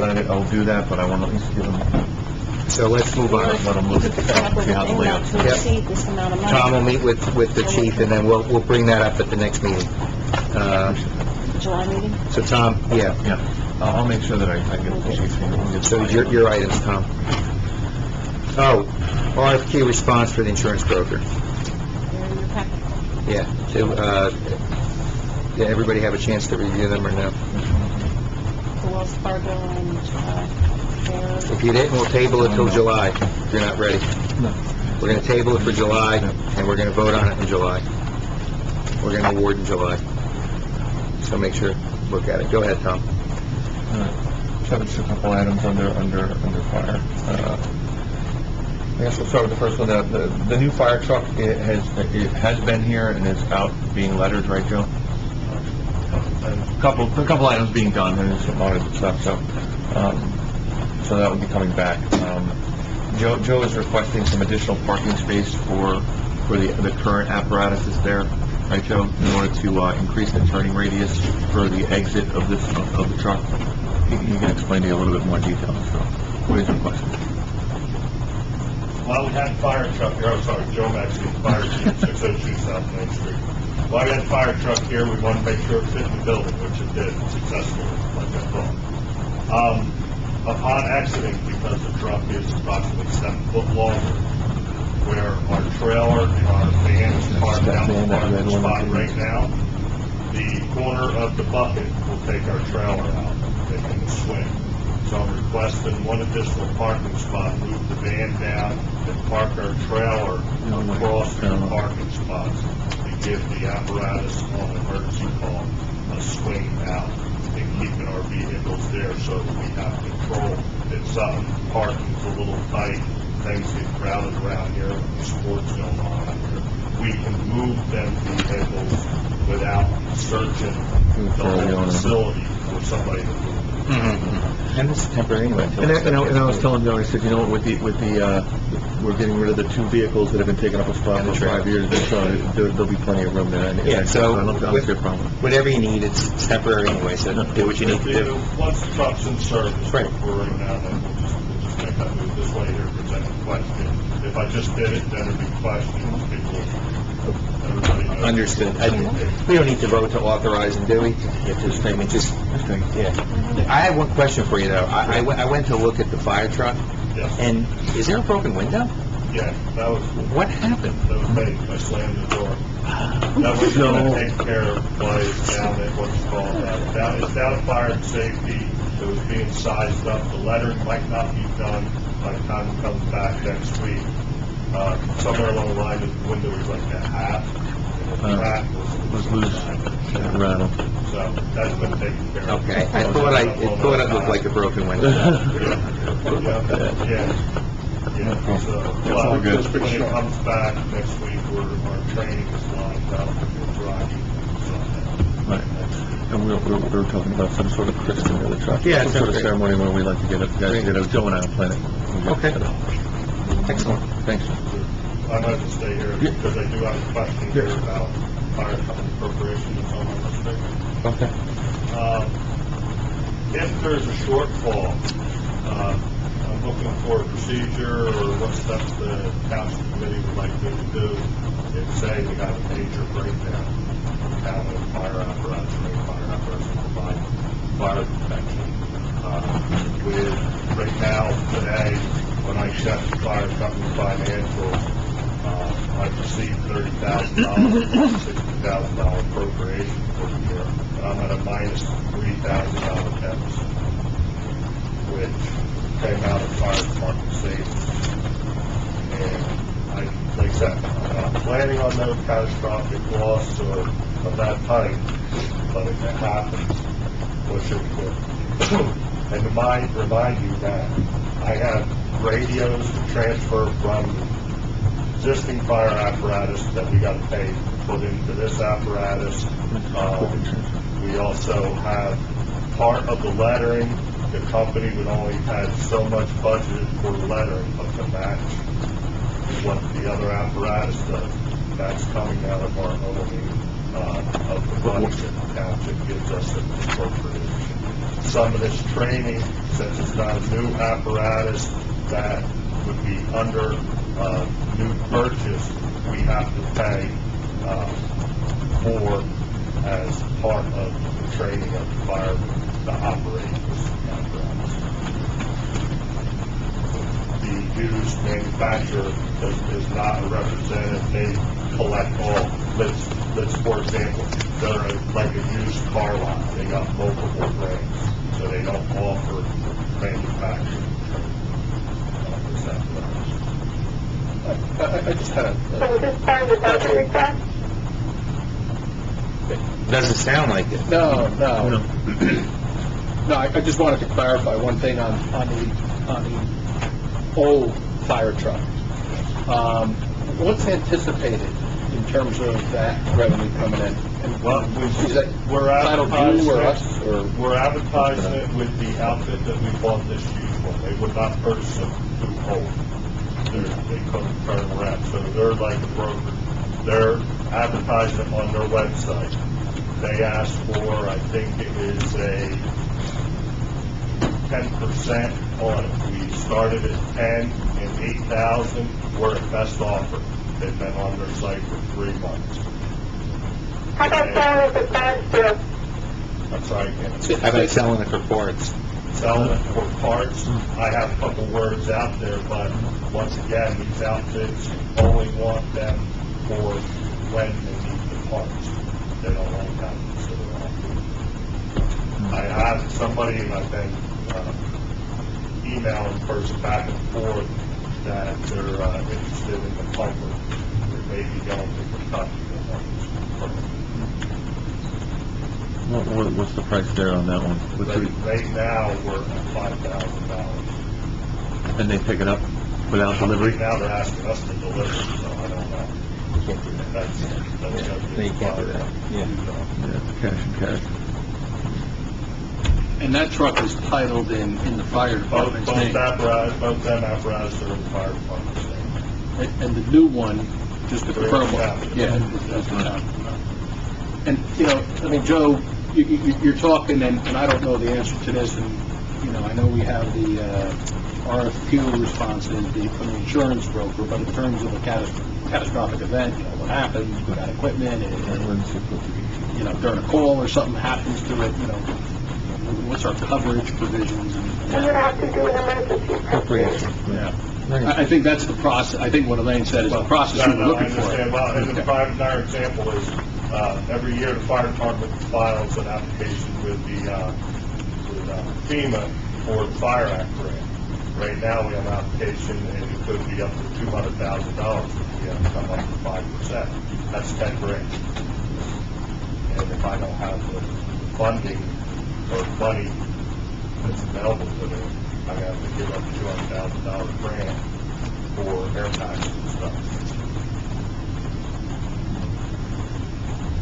I just wanted to bring these out on the floor, what some of the things that we're facing. I still have our annual pump test to do on the engine, which is $200 an engine. That's only doing the test. That doesn't mean it's something fails. Did you file for the grant already, Joe?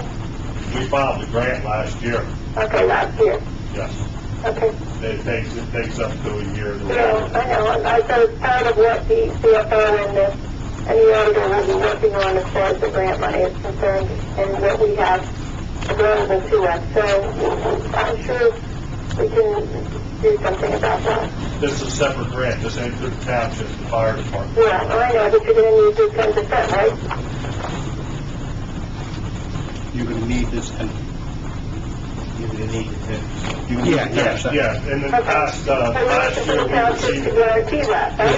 Yes, if you come up with 190,000, I mean, if you come up with $200,000, we'll figure it out. Last year, we got the Cascade system, which fills the bottles, which was, we put out of our appropriation. We're not going to leave $200,000 on the table. So, Appreciate that. yeah. Okay, I just wanted to bring that up and... Appreciate it. Yeah, thank you, Joe. All right, just got a couple of new members also. A motion for adding cadet firefighter Dylan Lashda. I'll make that motion. I will second. Comment. Roll call. Bailey? Yes. Miliani? Yeah. Adams? Yes. Florrie? Yes. Coriello? Yes. And then also a motion to appoint auxiliary members Karen Lashda and Kate Wozniak. I'll make the motion. I'll second. Comment. Roll call.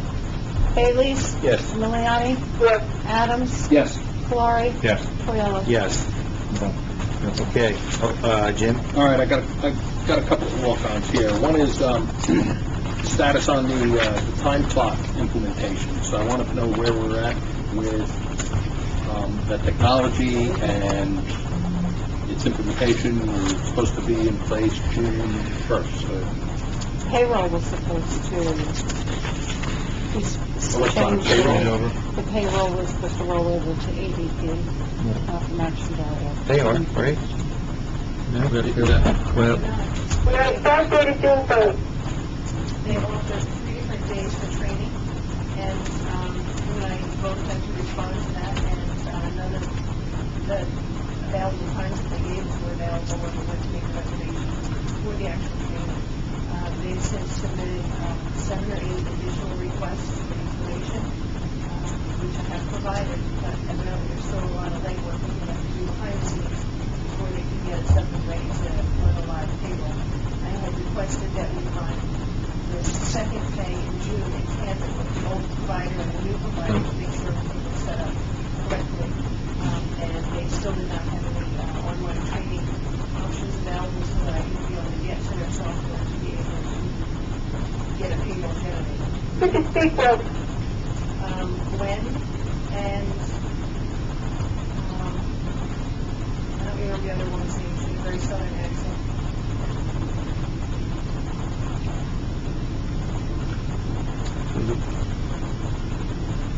Where does it stand now? You need to What's the coordinate next your step? training session? You need to coordinate training Yes, sessions? you need that, you need access to the online information so that we can actually enter our payroll. Most of the training is done online, and the local salesperson is not the one that provides the support. That's coming from, I don't even know what else. And who needs to take the training? Kim and I both have. All right, so, And it's online. and it's online. Yeah, So why are there only certain dates available? Is that a training They module? offered us 3 dates that we can sign up for, and the first 2 that I've selected, they have the time now, why don't they lay down the Are there certain seats, there's a certain set of seat numbers that you guys, what's the hit? I'll tell you, give me the contact information tomorrow, and I will, okay, yeah. Kim has it, Joe. All right, you have the contact information, Kim? Yes. Can you send it to me, please? I want to make a phone call tomorrow. You'll be set up for training next week. I will take care of it. Okay. Anything else on that? Nope. All right. Way station, I know during the budget process, we heard a lot of input from residents on additional funds, and this was one of the items, I believe that we have spoken about many times in the past. I wanted to get things moving in terms of the way station, and wanted to propose doing a resolution to investigate other ways, either privatization or alternative solution to keep the way stations open. And this would also include moving, while they are redoing Route 173, there's a new paving job going on there. It would also include moving the movement of the camera sensor to west of the South Main Street intersection. And excuse me, I'm hearing some feedback of my own voice here. It's just it's killing me. Yeah. So I'm stuttering here. So I wanted to formalize this as a township committee so that we can get the ball rolling with discussions with the appropriate parties who operate the way station, and either looking into a privatization or a cooperative or some other way in order to man that way station. We just saw in the Star Ledger an article on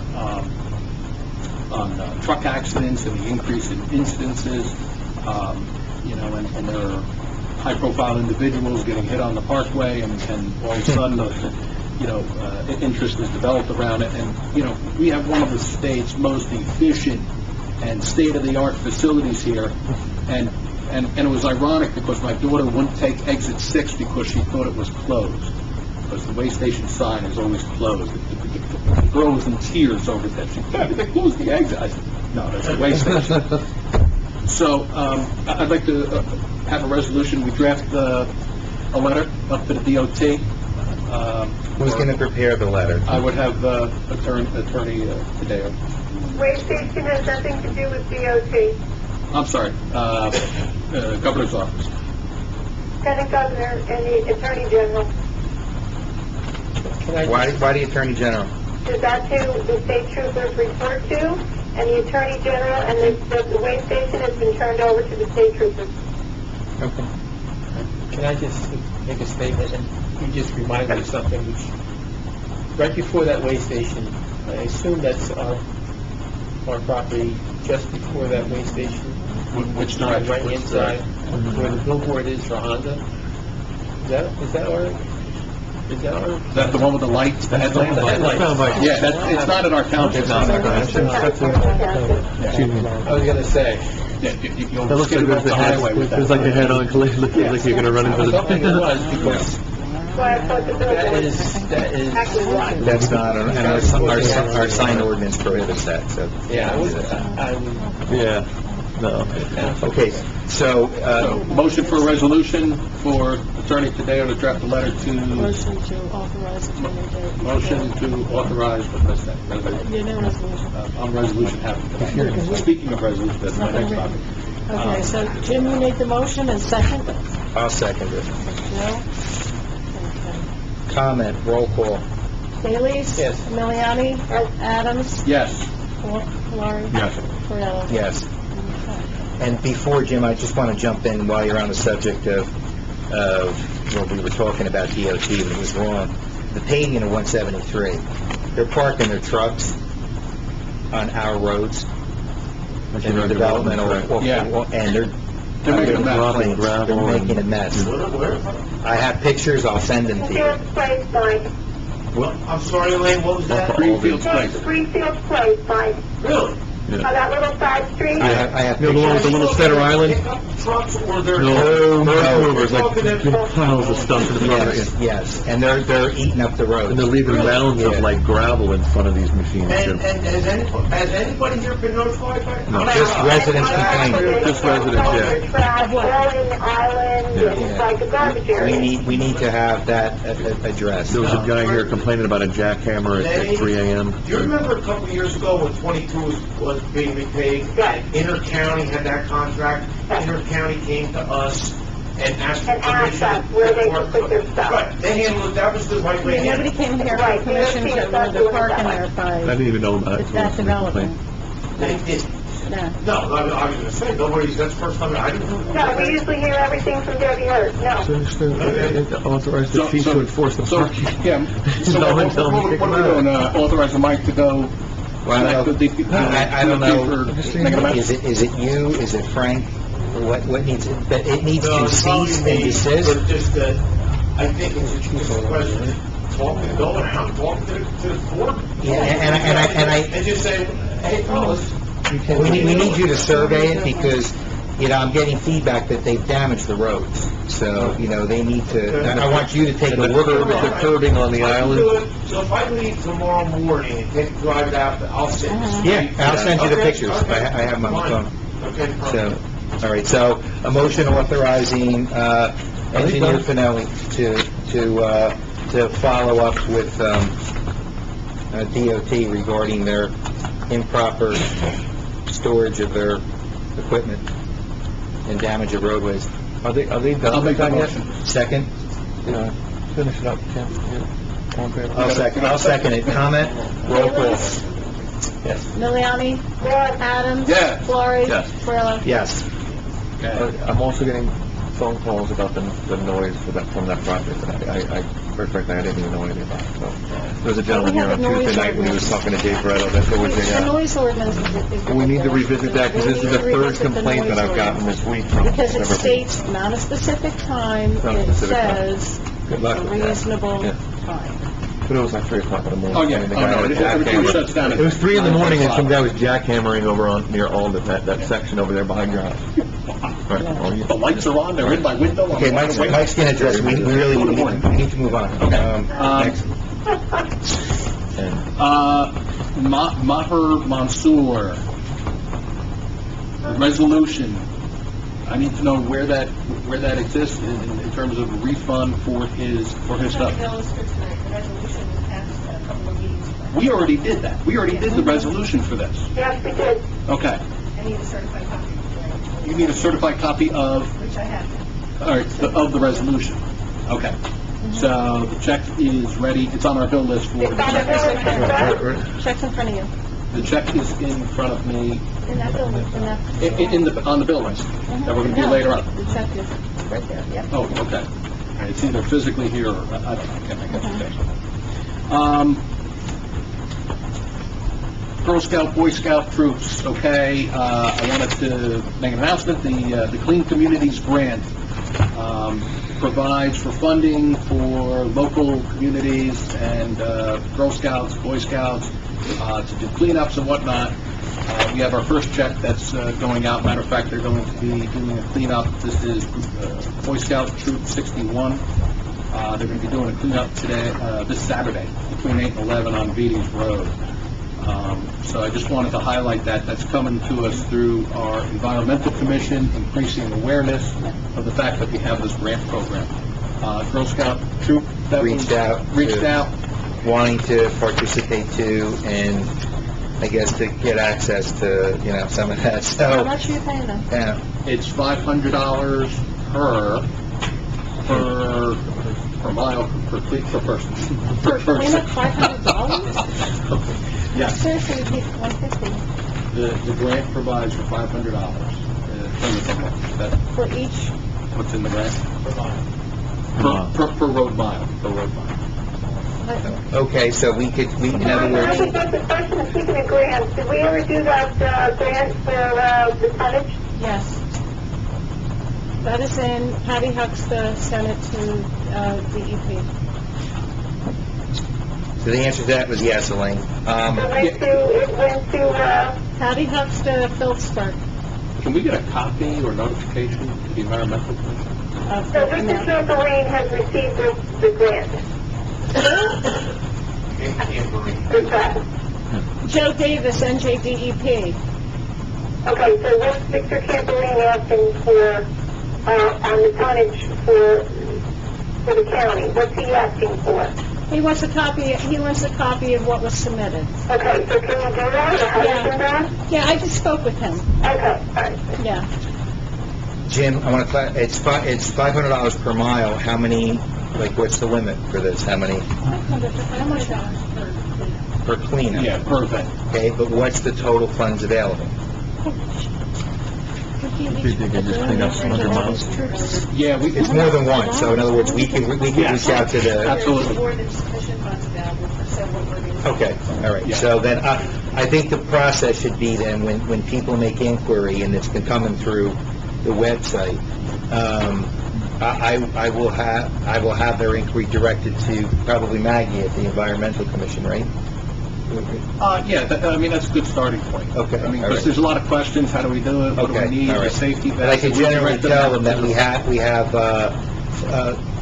grant funds available Yep. for $500 per cleanup project, basically, is what we... Yeah, which and they need to be a estimates valid approximately a mile. organization and whatnot, tax ID.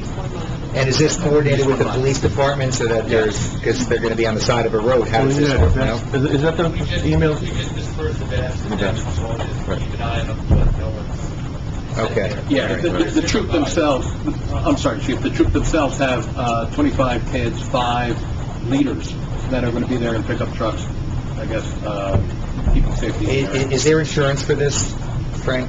Do we know if there's insurance for this? We're putting kids to invest on roadways to clean up. Boy And Scouts of America, and so does Girl Scouts of America.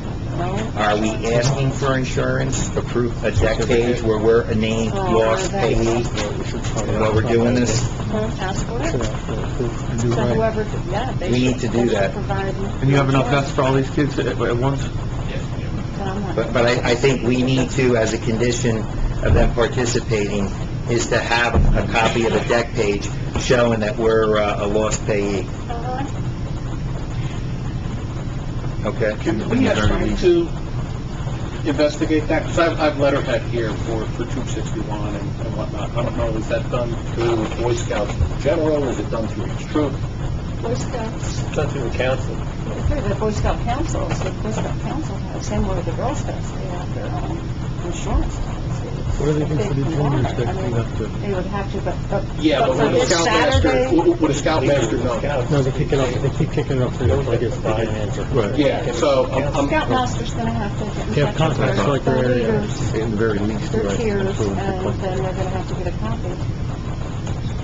Okay, so Jim, you're going to request from them insurance? Yeah, I think we've got to make a packet, a little set of ideas. Yeah, Set of... I think we need to. routines here to cover that. And then just have Frank review it. Okay. Okay, anything else? Yes. Clean community, Environmental Commission, all right, we covered all my technology, so this is the last thing I want to say. Environmental Commission, I want to pull the committee in terms of doing a pilot leaf pickup program this fall. There are funds available, and you can see we're flush with funds in the grant area. And it would be, and these grants come to us through recycling that's done within the township. So it's, in my mind, a good turn of events to give it back to those people that are actually providing those funds indirectly. So I wanted to know, wanted to get the flavor of the committee in terms of piloting a leaf pickup program for this fall, and asking the Environmental Commission to go figure that out, work with perhaps the engineer on some things, and perhaps dealing with other townships who have facilities to house. In terms of logistics, like the bags and who's supplying and how many and Where does all the stuff go? Like Alpha has a depot is what we understand. And obviously we'd have to investigate these things and figure it out. But I'd like to put the Environmental Commission on point, with backing of the Township Committee to say, hey, by the end of August, let's see a plan for a pilot program for If leaf you're pickup. considering a shared service agreement, Joe and I would need to know that earlier than the end of August. I don't think he's talking shared service. Okay? Yeah, I don't know, but could you mention it? I'll keep you guys in the loop with regard to, we may or may not need to do something, I don't know. But yeah, if you We'll figure it out. you can have something together for us to look at by August, that would be good. Okay, so can I have a motion for that? You need a motion to authorize to have... Yeah, I want something right. I'll make the motion, authorize the Environmental Commission to put together a proposal regarding Greenwich Township leaf collection program. Second. Comment, roll call. Bailey's? Yes. Miliani? Adams? Yes. Florrie? Yes. Torino? Yes. So, Who has resolution You did, Jim. 2014-50? Next one. Jimmy Stewart. Oh, I'm sorry, I knew it. Can I have a motion to approve resolution 2014-50? It's for the maintenance contract for the sewer. Awarding the contract to Chapman Incorporated for the operation and maintenance of the township's wastewater collection system. Did Frank review this contract, or just for argument's sake, I just... This came Upon turning review. Okay. There's no contract yet. Okay? It's just the wording. Yeah. And This came from Frank. this came from... Okay, so... Didn't have the resolution was drafted by Brent. Mm-hmm. That's what she was saying. So I don't think it needs to... Okay, I'll make the motion. This was put together by Brent. Frank Vernon. Yes. Okay. It's basically the sewer subcommittee. Okay. The sewer subcommittee's recommendation to the township. Okay, I'll second the motion. Bailey's? Yes. Miliani? Yes. Adams? Yes. Florrie? Yeah. Torino? Yes. Now I'm done. Okay, Angela. Okay, Economic Commission. Mike and I met with Noel McGuire and Olaris Properties, where the owners of the property on 519. They used to be Superior Courts. And Noel explained the state programs, and they were very receptive. These people are developers who understand the concept of what's needed in order to get the tax credits from this special program. Noel made a suggestion, and he's putting this on his radar. I made up this marketing handout, which includes important facts about Greenwich, including labor force, growth rate, proximity to highways, state incentives. I also gave this out to at the county economic meetings, and they were very receptive to it.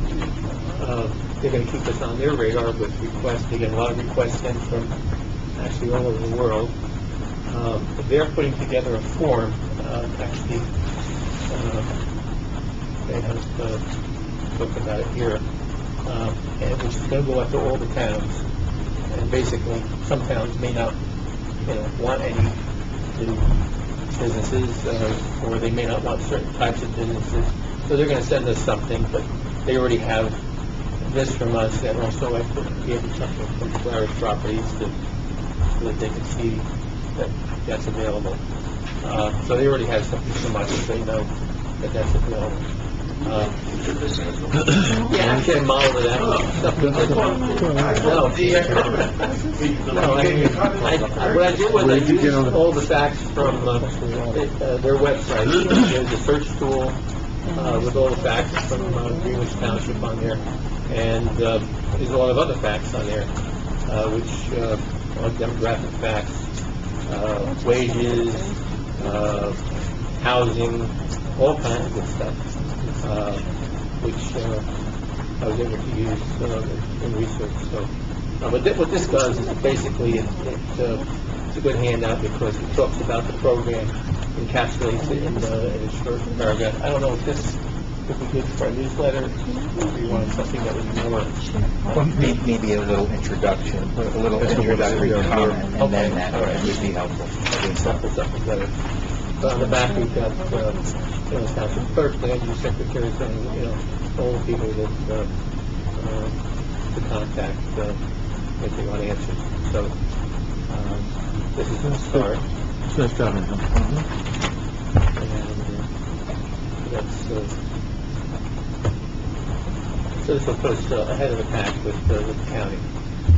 Okay, so the next thing is the sewer billing change. I had a lot of complaints from senior citizens about the cost of the sewer bills and how they feel that they are subsidizing the larger families. And it seems to me that they're right. And with these facts from the state's Choose New Jersey demographic information, about a third of the residents of our town are either single-person residents or two people in a home. Actually, it's about 38%. So I think we should make an effort, maybe either through a subcommittee or possibly set up someone to investigate the cost of concerting the billing. But she's knowledgeable about this. Yeah, because they're doing this in Alpha, using the water meter as a basis for the sewer billing, as other towns like Alpha have done. And I talked to her about this last year. I think it would be more fair for the people who use less water, and it would also encourage people to conserve water. And I tell you, I was amazed. I talked to, and I asked for some of the people to bring in their water bills, and I was amazed by some of the people. I frankly, me and my wife, we would not save money if we changed over. We're the exception. We will probably, it would probably cost us money because, I mean, we use towels like crazy and constantly washing. But a lot of these people, they really conserve. And I think they're really being hurt by this. Yeah, we have the money in the sewer fund to do this. I think I was talking to Lorraine. They said there is a new update on the software that will make things easier to do it. And for the people who use a lot of water for watering their lawns, they would have to buy a separate meter to separate that from their from the meter that they would use to count the sewer. I don't know exactly how to do it, but we would get those facts from the water company and convert it over for the people in that area that we have the sewer. So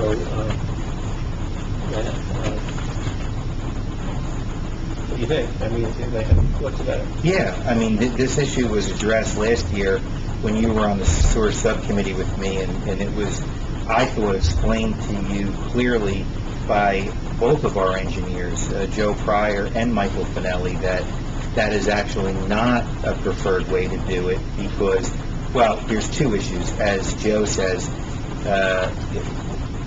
either mechanism that you employ, you're going to have 50% of the people who are going to be dissatisfied with it.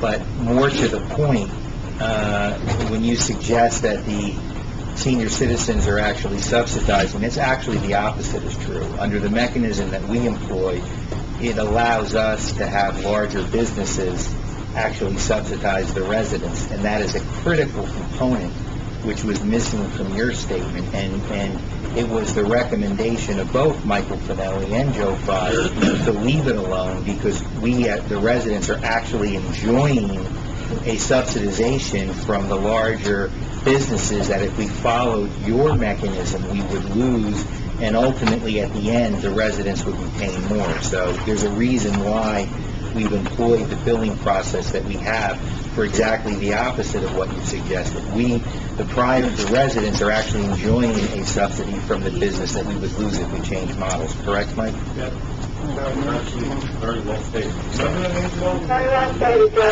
Very good. Your proposal would actually cost the residents money.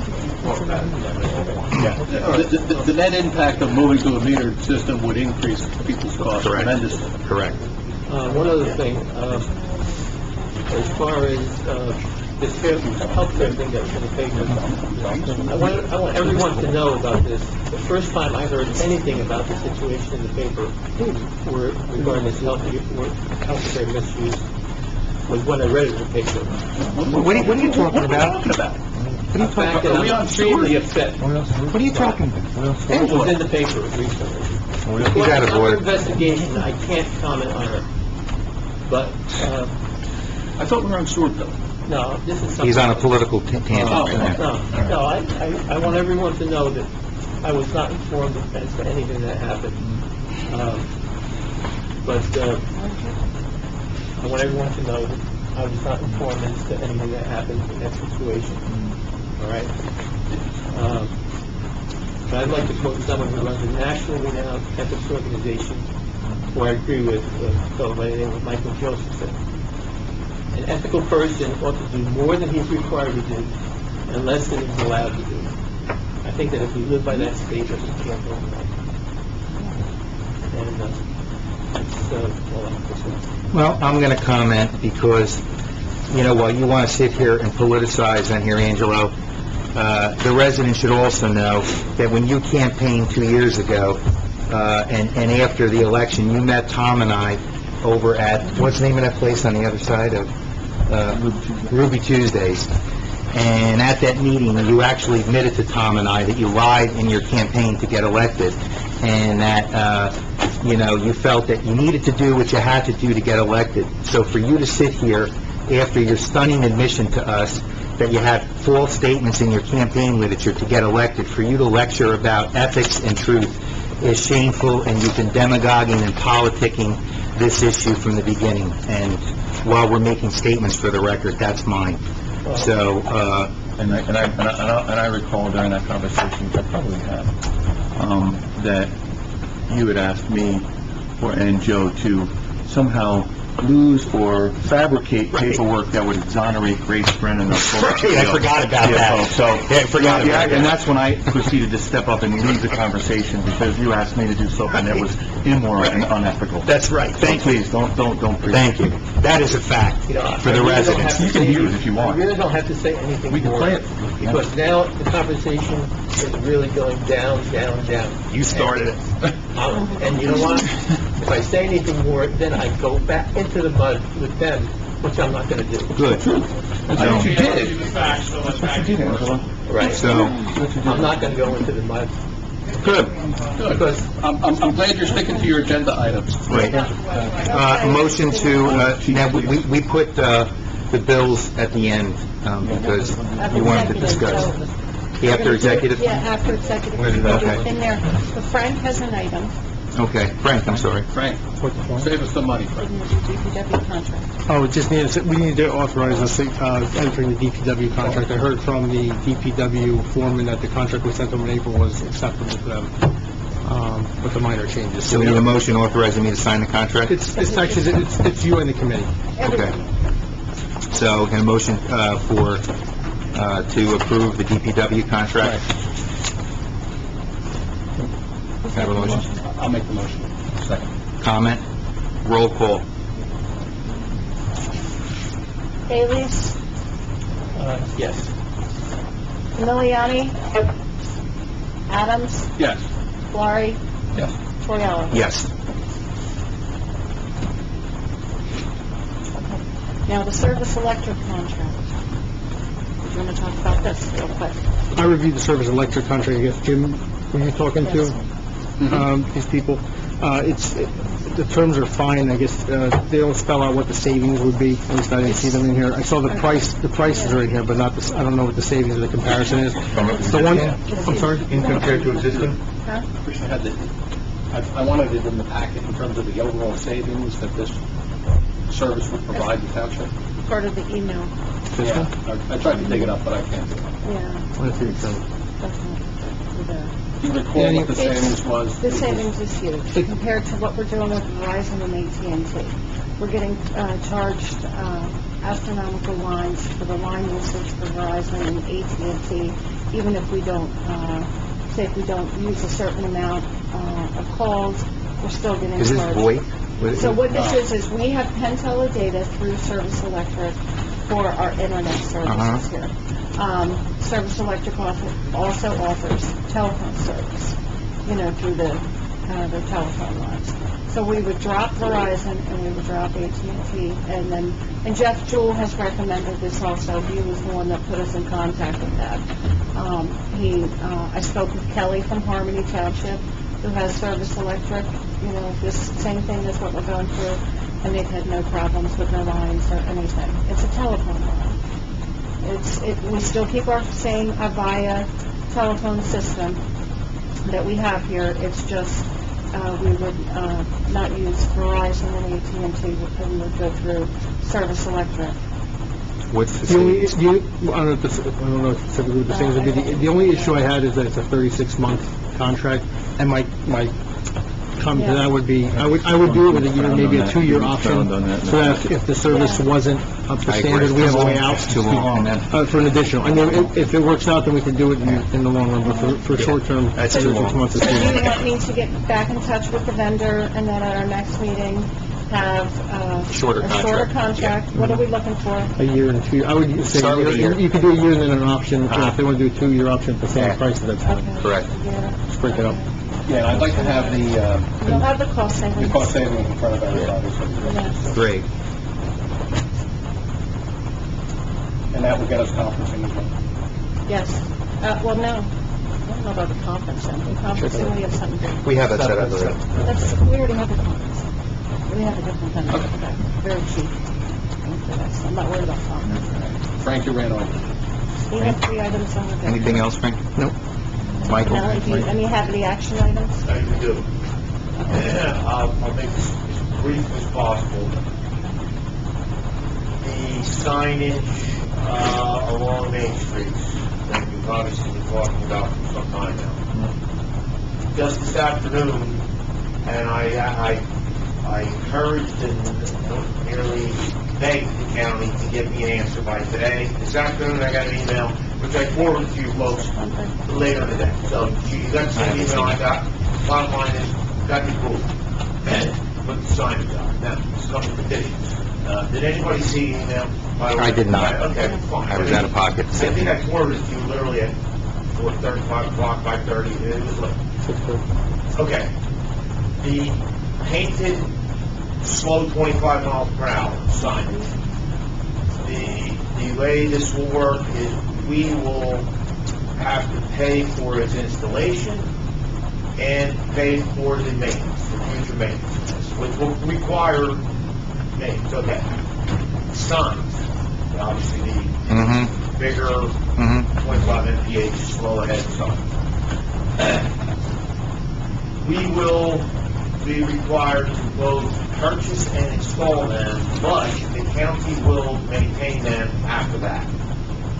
So in other words, we're buying them, installing them, and then we're kind of giving them take care. That's the deal. If we want to sign it, I think, and there's a permit we have to apply for, which is the standard operating procedure. There's a resolution to be adopted, agreeing to this. So that, and again, I honestly saw this at 4 o'clock today. So let's circulate that for everybody to take a look at, and then we could put it on the next agenda. Okay. And then- Hi, yeah. let me say one more thing. Can we join with the county and pay the county to do the painting rather than getting somebody else to do it outside contract? Well, I asked the county, to be honest with you, to make the flip side of that, whereas how about they purchase the signs and they install the signs? Because I think the signs are gonna cost more money because we're drilling through concrete, and Okay. I think the new warning signs, and speed limit signs are gonna be more expensive than the paint. Okay. But this is, I mean, take since a we look have at the equipment to do such things, that's why I'm thinking that it would cost us less money than to hire an outside contractor. well, why don't, as Joe suggested, Mayor suggested, you have it. Take a look at it, and we'll talk about it next time. Okay. At this point, to be honest, another one. Agreed, but we're at the end. So, that's really the only potential action item. I obviously, that's my report speaks for itself, so. Thank you, Michael.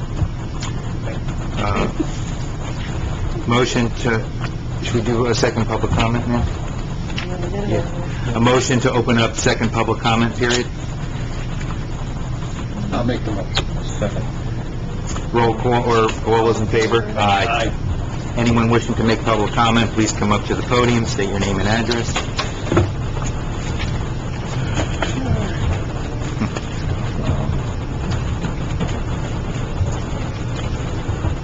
Gary Hill, 579 North Main Street. First one being the discussion about the staging on the Amy property. Is there a way that we're going to be able to ensure that we can enforce the route? We talked before, we can't work on down Main Street every month. The way that's strenuously, enforcing the documents that they know that's going to be the route they're going to have to take. And the problem is because that's the township road. Is there going to be any assistance to the repairs they're going to have to need to get to that road? That road's going to be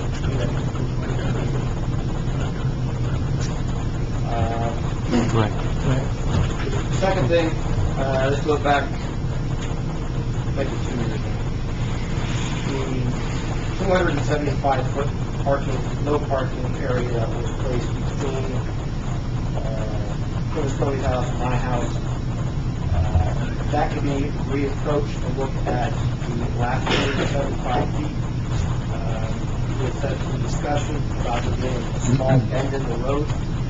I've lived there for 14 years now, and never had a car park. Or excuse me, never had a car hit. In the last 3 months, there's 3 cars hit there.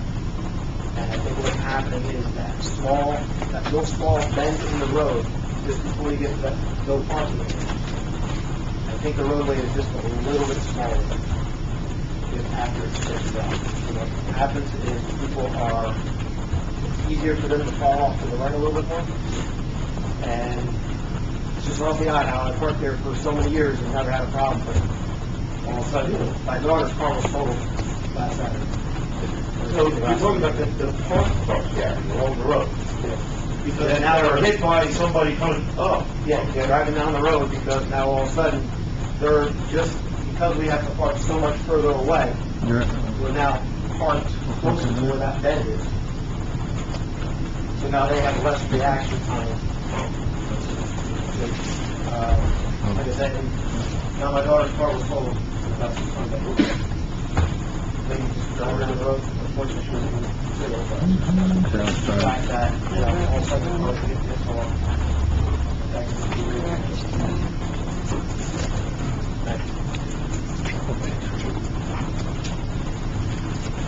Anyone else? Dan Perez, 624 South Main Street. Mike, I didn't get in what street on the side of that, Washington Street. It's actually, and the streets I was addressing specifically were actually North and South Main because of having to deal with the town. Washington Street is going to be a tag along, if you will, with North and South Main. And we're going to do it all at the same time because of what North and South Main obviously is going to be more signage and more stuff that might be Then, my other question is, I'm a little confused as to why, the township went and has removed the contract with DPW when he signed the contract with DPW last year. When we left, at the end of the year, there was a signed contract in effect with DPW. I don't understand why we wasted more money on another contract, with training fees and everything else, when there was a good and valid contract in place. So, if you could, at the end of this, you could explain this to us, the township, as to why money was wasted on another contract. Thanks.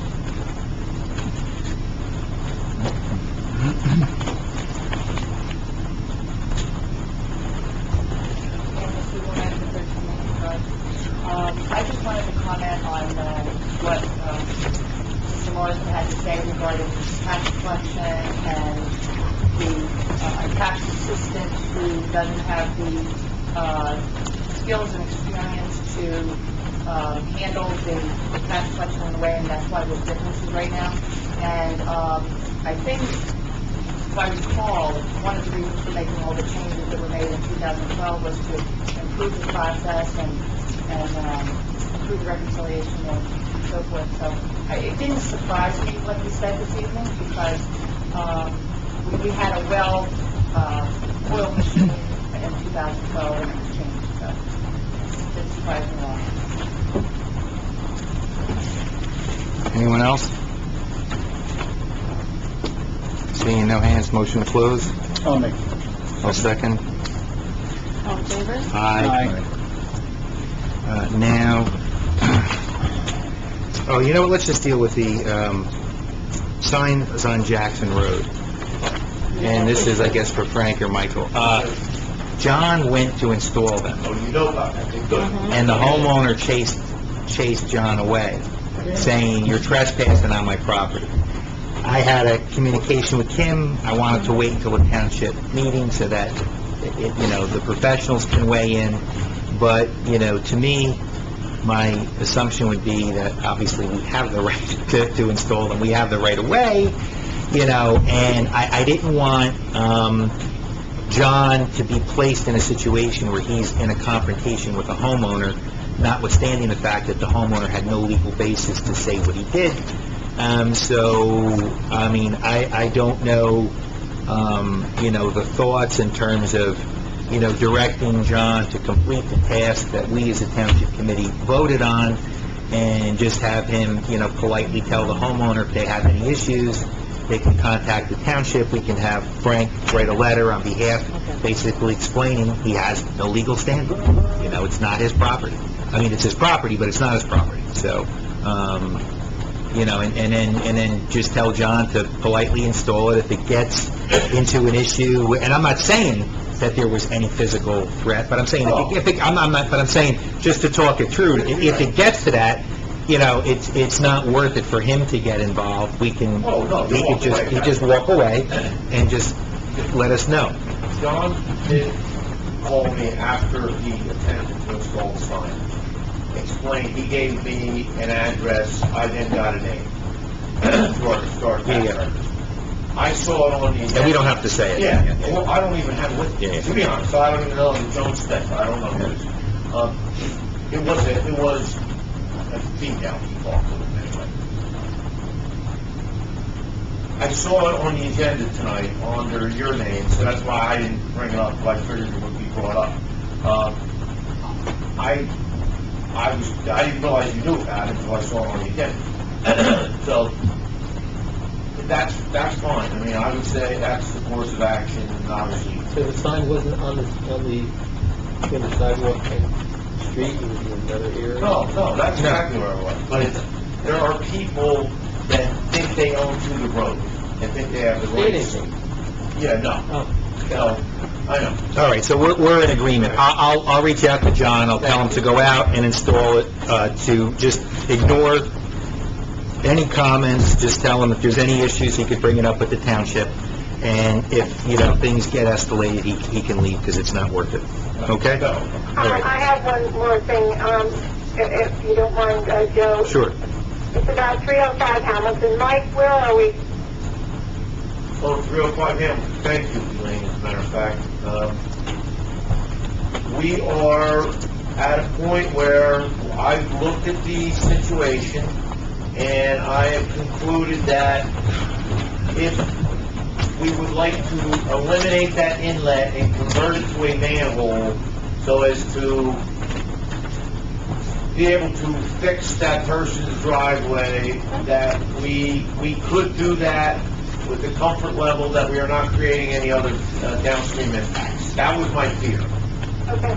But, so, the question becomes, the work to do that, I gotta be honest, I think that's outside I do of too. what to expect out of our DPW. I do too. So can we get some posts on that and make some moves to make that fix that? And that comes out of the sewer budget, right?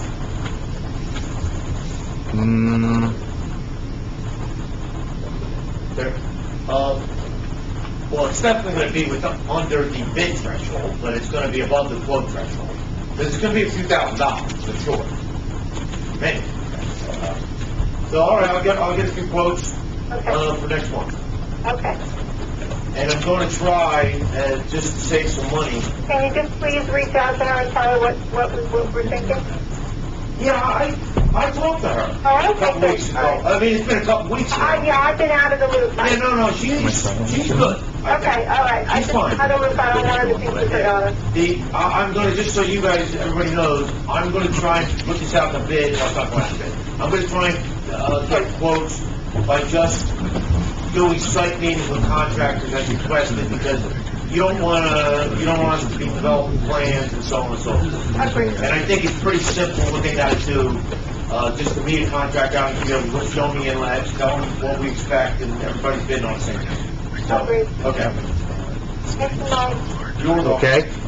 All right, so now, can I have a motion to go back into executive session to complete the items that we had gone into executive session for before but didn't take action on, which is to discuss the status of litigation, Greenwich Township versus Warren County Prosecutor's Office, tort claim notices, Tizopoulos and Emiliani, and Arbor Drive, driveway issues, John Ray Kennel, proposed alternate public defender, and firehouse lease, and Board of Education agreement.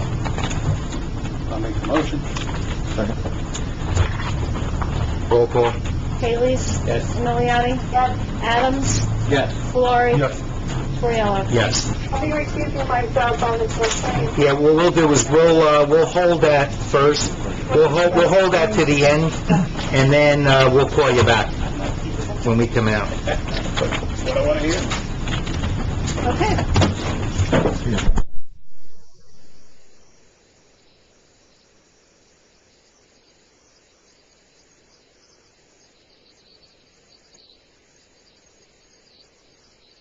Back in executive session? Okay. Motion to come out of executive session to reopen the meeting to the public? Yeah, motion. Okay. I'll second it. You're welcome. All in favor? Aye. You be quiet over Yes, there. Elaine, it is. Can I have a motion authorizing Engineer Finelli to follow up with owner Oberly, consistent with the terms discussed in executive session? Oberly and Haggerty, consistent with the terms discussed in executive... Ms. Haggard. Sorry. Haggard.